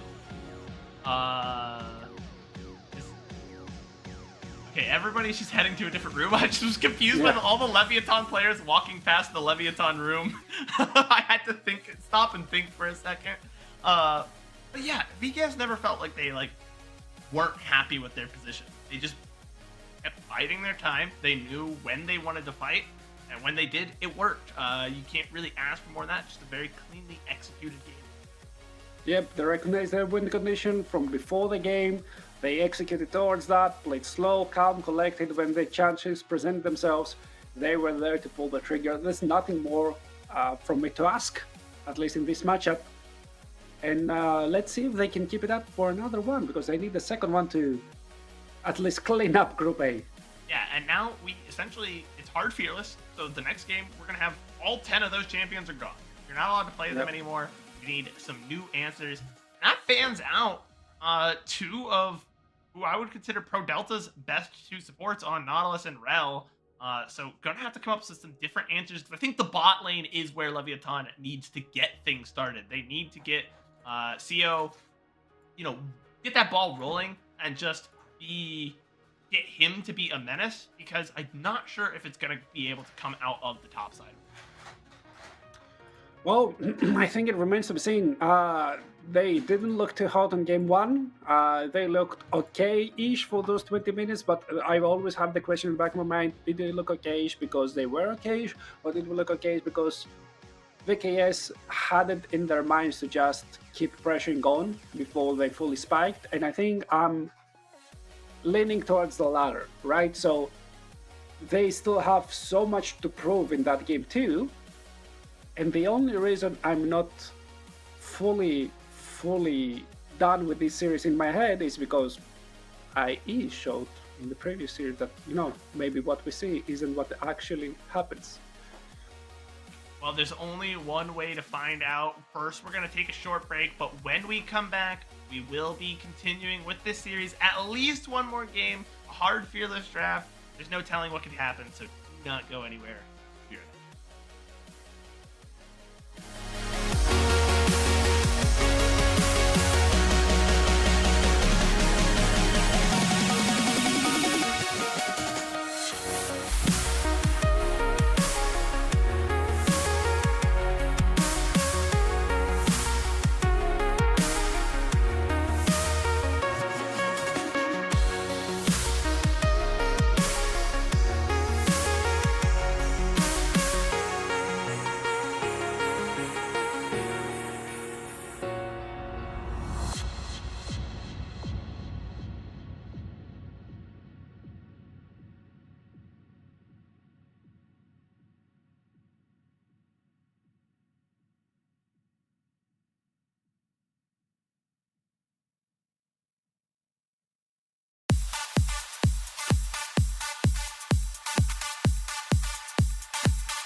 Welcome back, everybody. We got at least one more game here. Could be two if Leviathan decides to lock the hell in. And that first game, it was really nothing until it was something, and that something was a whole lot of VKS just bowling over their opponent. Yeah, for sure. It shows why they have bowl for the top lane, because here they were playing a lot of bowling over there. But they did this with one draft and one clear-cut win condition. Question is, do they have other drafts with the same clear and dry win condition so they can just execute the same plan? Or can they continue doing that with multiple playstyles, at least versus Leviathan? Because if they want to solidify themselves as the top 3, top 4 team, they need to do that cleanly. They managed to versus Isuru Ancestral, but Isuru Ancestral hadn't woken up at that point, so that's always that little asterisk. Yeah, they definitely want to see if you're a fan of having stable good teams and like stable bad teams. You want to see VKS lock in, do their due diligence, walk through this game 2, come out cleanly, and then hey, they are a clear cut, like they are a good team. They are ready for playoffs. They're good to go. If you're a fan of chaos, which some of us might be, you might want Leviathan to turn on the jets and make something happen here. And I do think VKS has the capability. We know they are a team that can just stifle the game and get ready to go and win from there. As Leviathan losing and selecting the red side, not the blue side here. And I think something that's interesting, you talked about, do they have another draft? Do they have some other team composition now that all these champs are gone from Fearless, right? You lose 10 champs from the Fearless last game. You're going to lose 10 more champs from the bans this game. So the roster starts to shrink a little bit. Do they have another draft in them? I think I saw something on Twitter recently. It was Coach CL talking about he wants to be better at drafting than he is, and he feels that he still has room to improve on the draft. I mean, I think almost everyone still has room to improve on draft. It's such a fluid thing, right? It changes every 2 weeks, even ever so slightly. You need to be on top of things. It changes versus whatever team you're playing. It changes sometimes, and with some teams, depending on how your players woke up and played a couple of solo queue games, because they made, okay, I picked up Bart top, coach, it's broken, just lock it in. Or I can't play Sion today, I played it 3 times in a row and I got stuck, so I really don't feel like it. And you are sat there like a coach trying to find an angle to make it work. That's why I'm saying that most of the times, like when you're a head coach at a team, you don't know what your responsibilities are, but for sure you need to be a kindergarten teacher, because you need to make all those kids behave. I think that's something that is perhaps not discussed a lot or even thought about a lot is, yeah, sometimes you just wake up and you're like, hey, normally I know I'm like cracked on Vi or whatever, but like not it. I saw too many games today where I was just getting rolled over. Not worth it. Let's try something new. I'm in a rut. And like that very human part of it where we just expect like, oh, hey, this guy plays this champion well, he's going to come out and perform on this champion. But sometimes there is input from these players. The draft is not done in a vacuum. So I think that's such a good thing to highlight. True. Yeah, no. Yeah, I've heard like stories that in Korea, coach's word is like, gospel. There's nothing that the player can say. You say, lock in, I don't know, what's the worst case scenario? Yumi top lane, you just lock in Yumi top lane. You have never played it, sucks.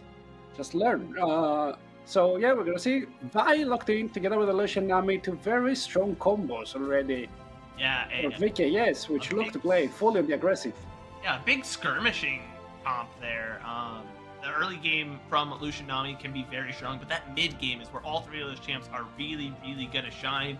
Using their blue side prio picks, I think very wisely. On the opposite end, Leviathan having the responses they want. They chose to be on red side, whether that is for how they feel playing on the map, or ideally it is for how they want to draft.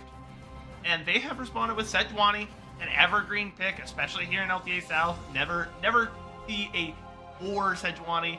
You usually get at best, at worst, they're okay that day. I don't like Corki though.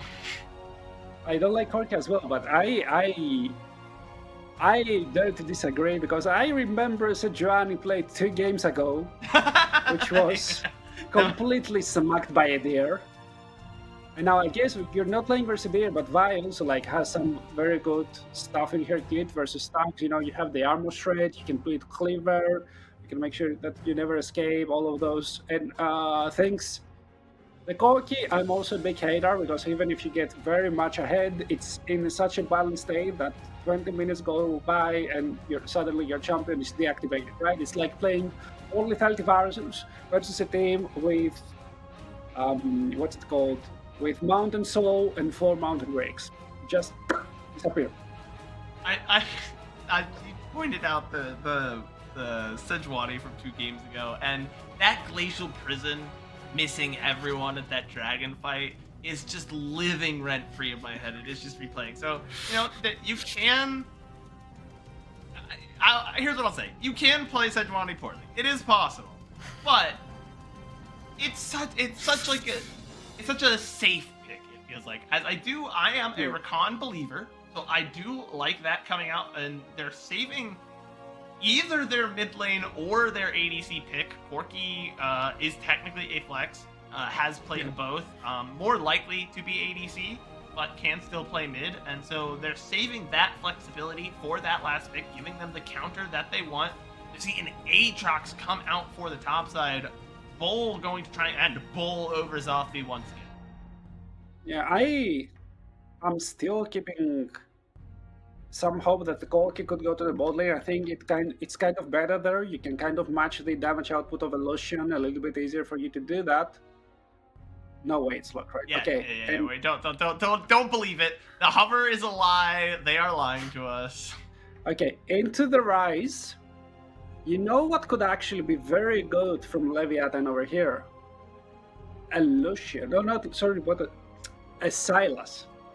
I think it's very nice. It can play into the Rise. Rise can really fully kick you out of lane early in the game. You are melee, so you're giving more Sejuani ever for stacks.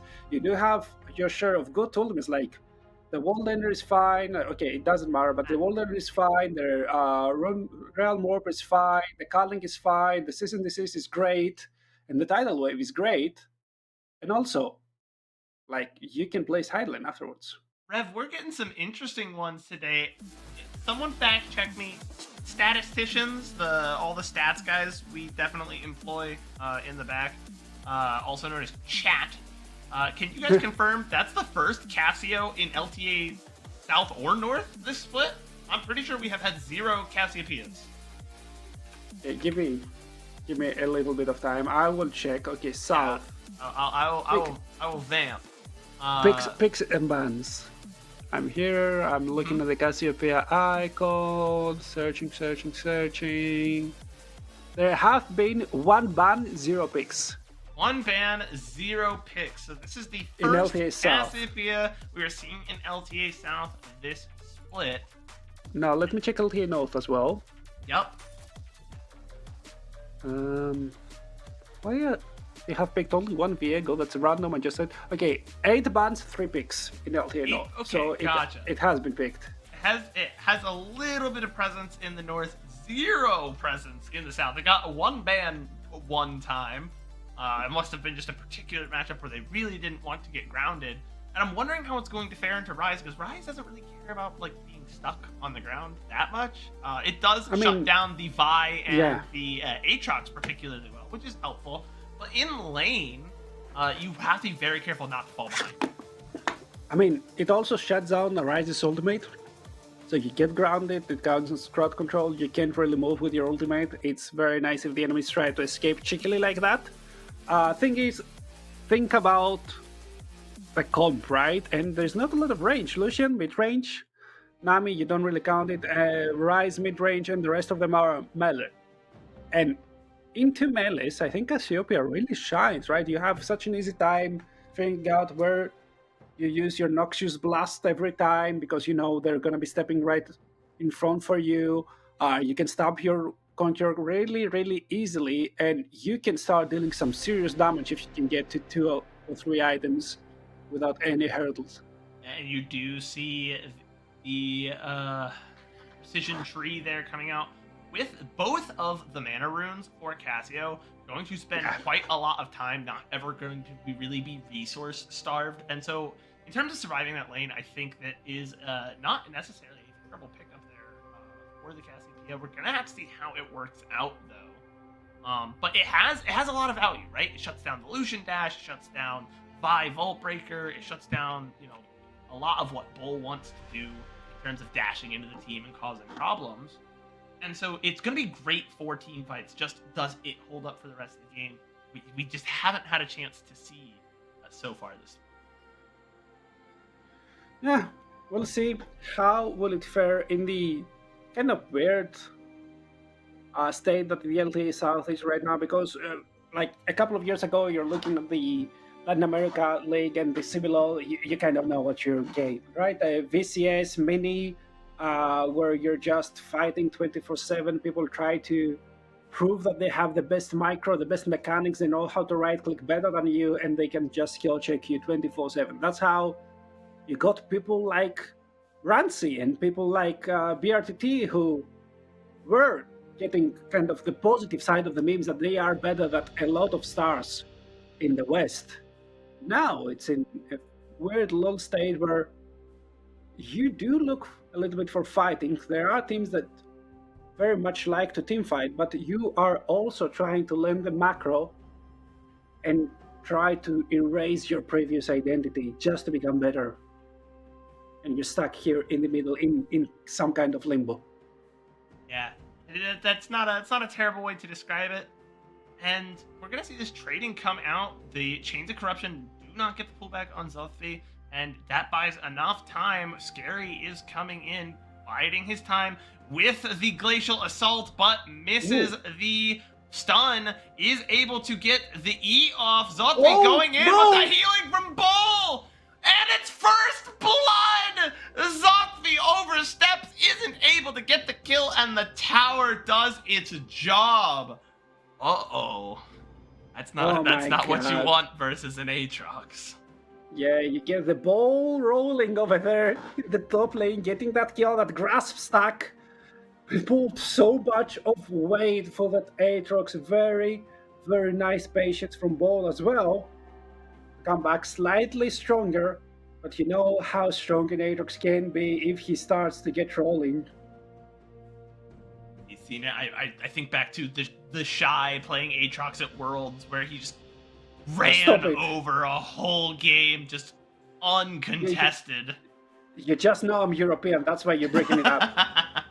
Okay, next time we see Gangplank, I just remember Bin and those barrels.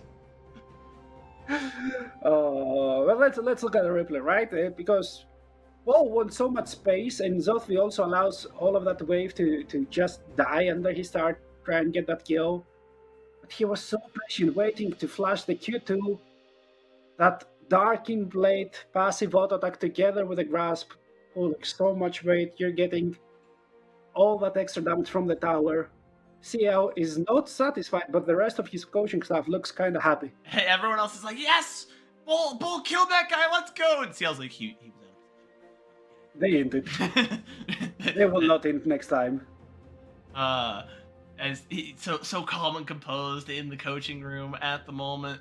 And I don't know, if I'm a VKS fan, it's so weird. If you're a team, I think, of most of these LTA South teams, it's just such a heart attack region. Like, I hope you've got good health care, because this is taking years off your life. Okay, who will tank Disarmate? Charges a Wall Breaker. There we go, they finally pull the trigger. Zothve gets a good shield down, and Disamus and Bull going to have to back out. Don't lose too much for it. The red buff plus the believe a potion was used for Disamus there. It keeps him nice and healthy. He'll just be able to go back to his jungle and clear. Bull continuing to bully Zothve here, even with Scary in that top, or not Scary, sorry, Delta in that top side. CO all alone takes a lot of damage from Orteas. Pro Delta is not here to keep him safe. They recognize he was spending some time in that top side, and this was their moment to, make some stuff happen. Oh, Scary tries to gank top lane again. Ball does not have the flash to play around this time, but Zothve is so low. Viatan trying to, and here comes the ultimate, the World Ender. Who do you think you are? I am. Bull comes out and just kills Zothve before Scary can even get in position. Really well played. Uses the level 6 advantage. Zothve does not have public execution. Cannot turn off that. A great ultimate in the mid lane, and Cody picks up a kill in response. Very well played there from Cody. Uses the ultimate, picks up a bunch of damage onto Kissy, and then Disamus is going to go ahead and take the dragon. So things are getting active across the map. I mean, yeah, bot lane is kind of ruined right now for CO, because Pro Delta, to save Zothve, he spent his flash and heal. So they're playing with a lot less dose, as CO in the dive attempt also blew his barrier to stay alive. Mid lane is fine. Very nice flash play from Cody. Managed to find Kissy lacking and get that 1v1 solo bolo kill to keep his team afloat. But the rest of the map, I feel like it's slowly slipping out of control for Leviathan.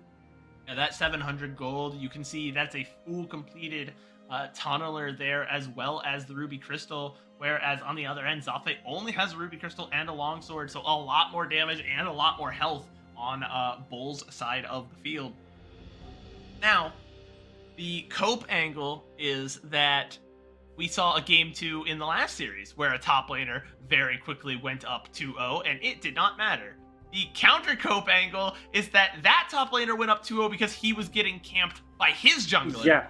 Bull is up 2-0 because he's getting camped by the enemy jungler.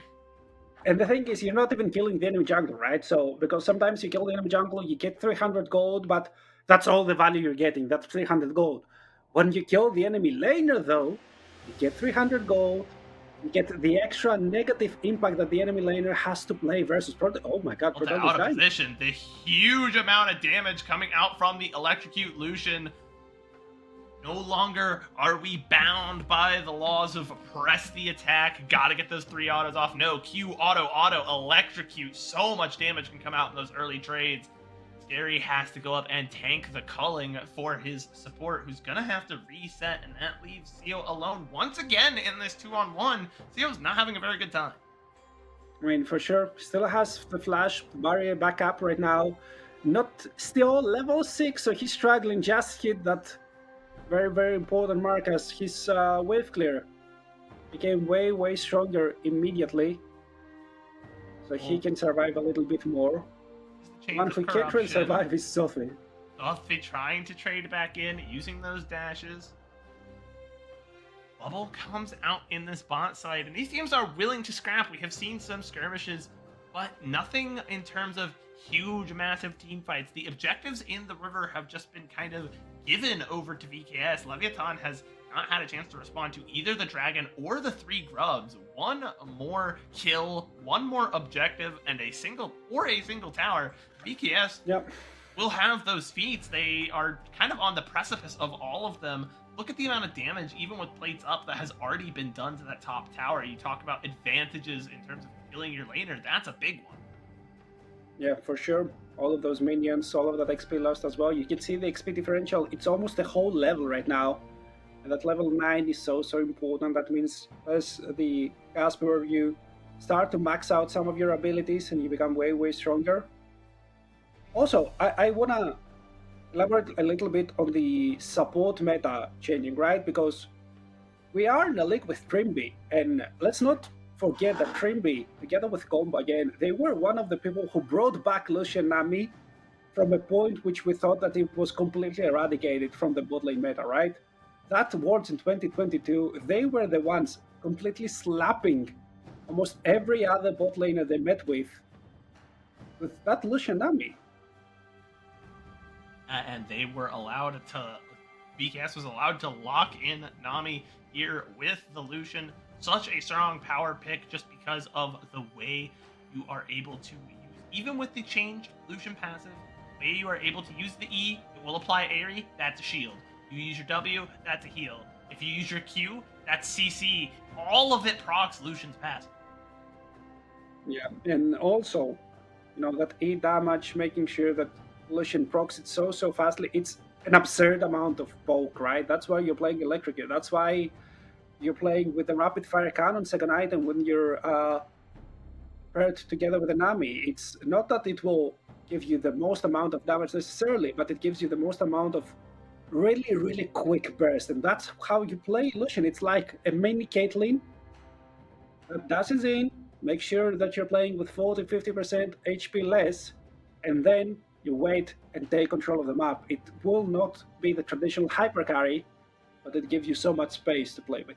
Now, despite all of the advantages VKS has on the map, it is still less than 1,000 gold lead. Leviathan not woefully behind. They even have a lane where they are ahead, and Cody is significantly ahead. 700 gold is nothing to sneeze at. He already has the first item completed, and when both laners, never mind, I'm sorry, Cody, it's over. It's lights out for you. Caster curse indeed. I had to say something good about him, and he got punished for it. Okay, I will be completely and brutally honest, right? I heard the sound. Oh, never mind. Morpheus, he's still alive. Okay, he should be fine. There's a flash from C as well. Okay, so I heard the sound. One of my cats knocked over something. I turned my head to look, and I turned back. A second later, Theo is dead. Not Theo. Cody is dead. Glacial Prison does not land onto Desamus. A good route. Here comes Pro Delta trying to get some CC down and let his team catch up. Unable to. What I was going to say about Cody before he rudely died in the middle of my rudely. Is that when both mid laners are both building Roa, when they're both building that Rod of Ages, it matters quite a lot, actually, who is able to complete it first. And Cody was able to complete it significantly before Kissy, so there will be quite a few minutes where Cody has a health mana, and eventually a level advantage over Kissy. Okay. Hear me out. Mhm. Depends on the champion. Because right now, like, level 11, level 16 might not look as important to Rise, but let's not forget that the last ulti passive that they added is that when you level up your ultimate, you get more damage on your overload. That's your Q, that's your main source of damage. Suddenly, it hurts significantly more. So, if Cody gets the level up from level 14 to 15 for free, and you get the level 15 to 16 just because you purchase Roa 2 minutes later, and that's the difference right now, 2 minutes and a couple of seconds, it will be better for you because that's also a harder level to pick up. It's more experience point that you need to gather. Is true. That is true. Things remain to be seen. BKS not really lifting their chokehold around the map. Leviathan getting some chances to shove in this bot wave here, but you can see on the map, VKS is not going to let it happen for free. They are getting ready to force a fight if it's necessary. That's why immediately they're able to get a plate, I believe, and then Leviathan has to back out because they know that if they get into a 5v5 fight, they could lose the game right now. Yeah, of course, VKS are still also hesitant to play the map because they're missing so many Summoners, Mortios, no Summoners Kissy, no Summoners Disamis, no Flash. And Trimby also still needs a couple of seconds to have access to the heal again. And also, in little more than 30 seconds, the Rift Herald will spawn. So, if Leviathan chooses to overload the bot side, they might be getting a first tower. But do you really want to answer there as VKS, or do you want to overload the top side? Get the tower there, get the Herald, translate that to the mid lane. I think you can look at it as a huge net positive if you're willing to accept the trade. Now, hear me out. Here's my take on the matter. BKS is currently overloading the top side because Bull is there. Yeah, and he's like, you could say that Zothve is like a pin, right? And he's a bowling ball. Yeah, he sure is, as we will see some vision get placed down onto the Herald. So Leviathan will at least know if it's in their best interest to contest or make that trade, as BKS is going to go ahead and get started on the Rift Herald. Yep, not sure there's going to be much of an answer. I'm looking at Scare his bot lane, and Ball might pop even the ultimate. Doesn't want to pull the trigger so far. Knows that Sophie also has his own ultimate, which gives him armor pen and healing, and his team is very preoccupied with the Wraith Herald. And Cody immediately has to abandon the bot lane push he had because he's going to try and run up to defend this mid lane tower, and then realizes it's not getting dove like he thought it was, goes back to bot lane, and so he doesn't even pick up the tower. Meanwhile, VKS already has secured Shelly and is resetting to go back on the map and do whatever they want. Yeah, they're so late on the tempo. Also, of course, Cassiopeia, not the strongest auto attacker, not having access to any grab, so it will be always hard for her to secure those towers, even without the extra magic resist that they have from, the platings. Oh. Here comes VKS. You overstayed your welcome, and now it's going to be bad news bears for you, Cody. Can you at least pick up one in return? No, Nami's there to save the day. At least he gets the tower, right? It's something for him. It's not the cleanest game anymore from VKS. Copium, indeed, and also copious amounts of copium. Because right now, VKS are what I expected them to be at the start of the split. They are looking dominant in the early game for almost the first time this whole split. Scary tries to look for an angle in the mid lane, realizes that he is being circled, and tries to play some Metal Gear Solid, where he is a solid snake and the map he's his cardboard box. He's running around from bush to bush, just trying to hide off vision. Maybe see if he can play to contest this Drake from an unexpected angle. Wait, here he is. And Glacial Prison misses with a quick flash from Trimby. Out comes the Tidal Wave. It will miss as well. A flash forced out from Scary as a teleport comes in from Bull. Both teams kind of breaking it off, but Leviathan ending up with the far worse positioning as they're going to have to watch VKS take this mid tower with Shelly in addition to securing the drag. Look where Desamas is on the map. And look at where Kissy is on the map as well, as he's taking short work of the bot lane tier 1 as well. It's very, very low. There's no one there to defend it. Kissy is just, posturing towards the Drake, making sure that his team isn't getting into any disadvantageous fights. But all over the map, they're getting so many leads, and now waiting for Rise to TP top if he's feeling safe enough to make sure that Leviathan get absolutely nothing from this move. Did they at least grab the Rose in the bot side? I think they all just stood next to it. No one grabbed it. Maybe, you know what? You know what's the most important part of a Rose? Mm-hmm. It's the thorns. And sometimes you have to be very wary of the thorns. Never mind, he gets the Rose! He grabbed Let's it! go, chat! They Let's remembered go! what it does! I don't need to speak stupid stuff again for the next 20 seconds or so. Thank you, Kissy. Leviathan just had the run of the map. 3K isn't an insurmountable gold lead at 20 minutes. It's not, like, the worst I have ever seen. But when they've had every neutral objective, not a single one has gone the way of it. They have 3 towers, Leviathan's 1. They have 4 kills to their 1. They're just playing mistake-free League of Legends as a blind tidal wave comes out. Scary's gonna go down, smites away the chicken, but it's not gonna matter. Kissy picking up his first kill of the game. Bubble. A great stun comes out. Kissy wanting to go forward, pushing the team forward with the teleport, trying to kill Cody. The shield will come out from the... One more. Oh my goodness, so much damage. Poor Delta is gone out of nowhere. Zothfi is now on the back foot, only 40% health, and just like that, it went from a 4-1 lead to a 7-1 lead. VKS is just undeniable this game. And it's a massacre from VK as they are completely running all over Leviathan, and it's not even close, really. They are showing what we expected Pay to be showing.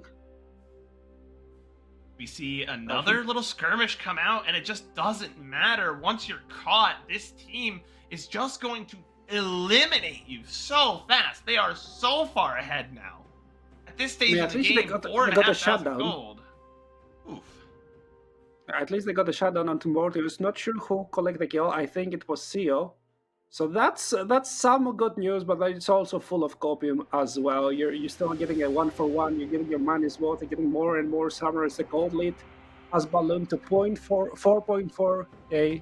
And now look, they're in their own jungle, and they are unaware. They don't know that they have been circled. Scary. Not even getting any Hearthstone stacks. Will collect the ultimate from the Zamis. But Ball coming from the other side gets the flash from Pro Delta as well. And then Cody realizes he just overstepped his welcome. He overstepped and I guess just wasn't accounting for that Rise ultimate, and that just allowed the culling to get so much damage down, even with the Archangel staff providing a significant shield. It just did not matter. Yep. Look, Cody got the level up, right? 10 stacks. He got it from level 12 to 13.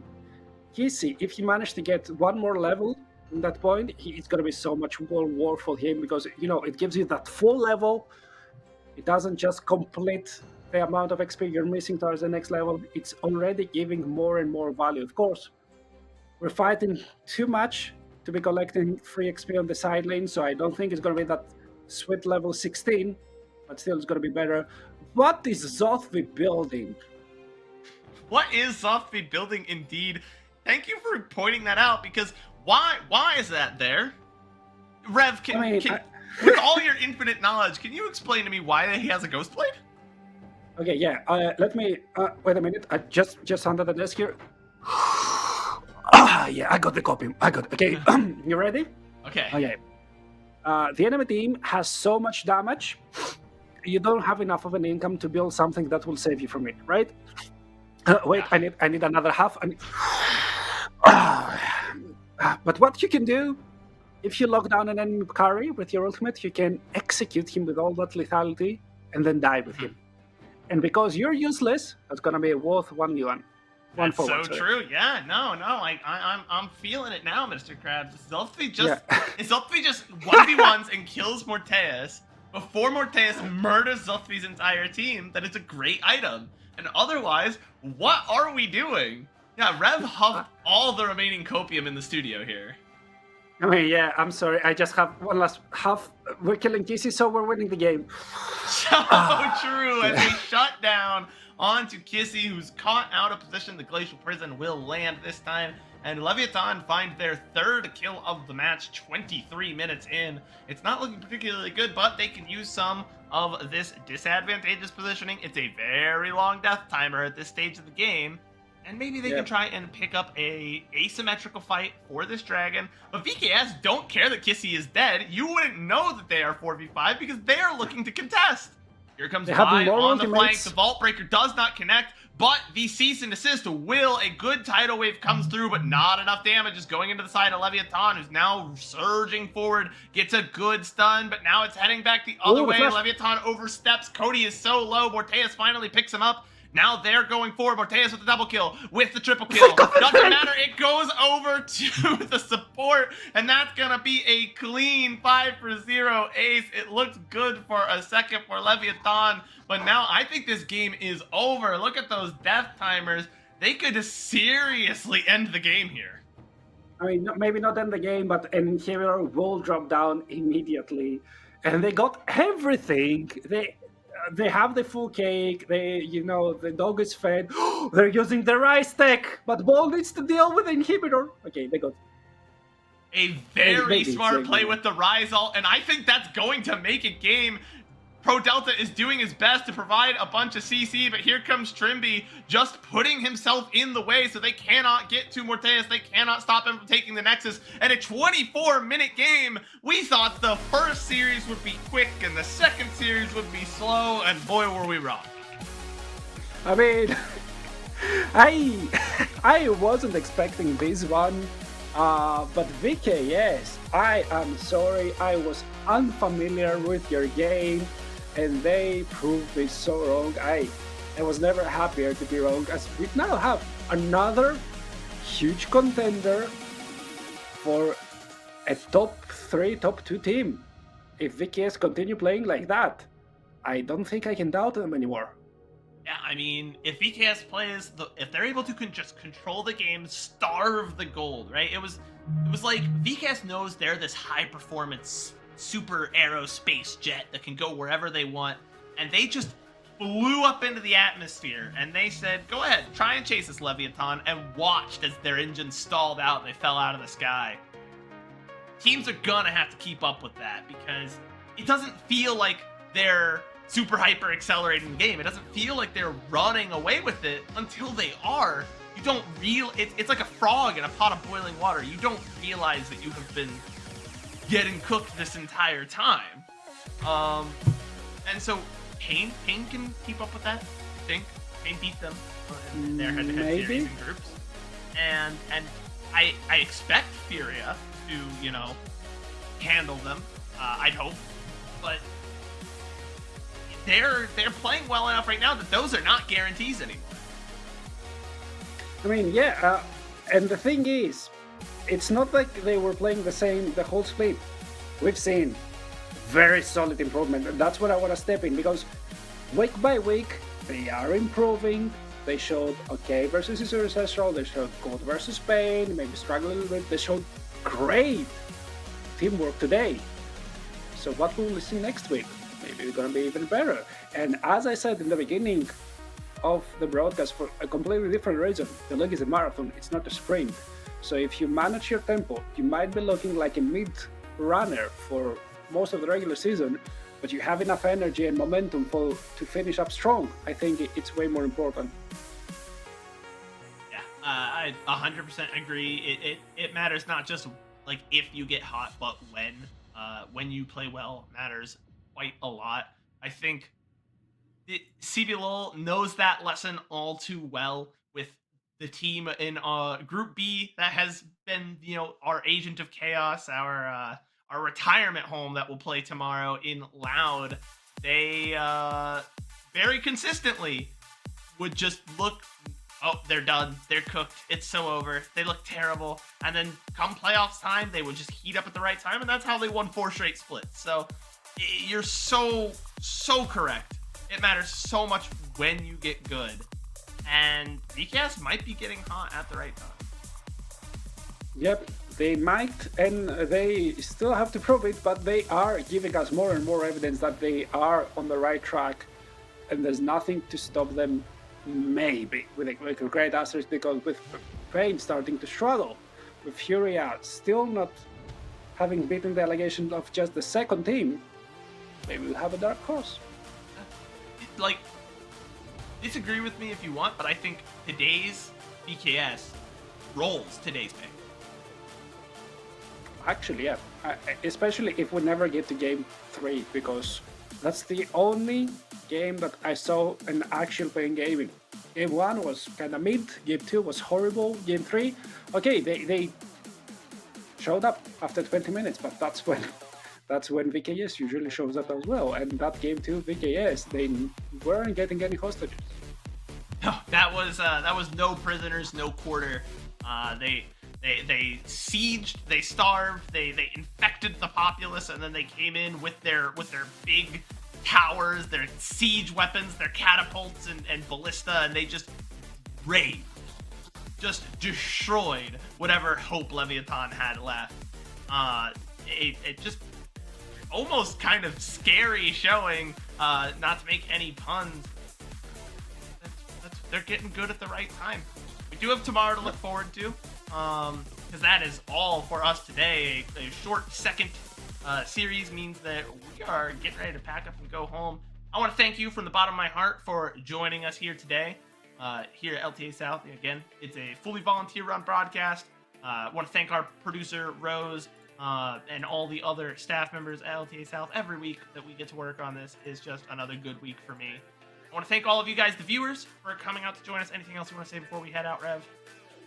I mean, I'm hoping for more bangers tomorrow, because maybe we were wrong about both groups, but maybe Group B is still fire. True. We have 2 more great series tomorrow, so make sure you catch that. Thank you again for tuning in here. All of us at the LTA South, we will see you tomorrow, 11 a.m. Eastern. Very excited. Forward to it.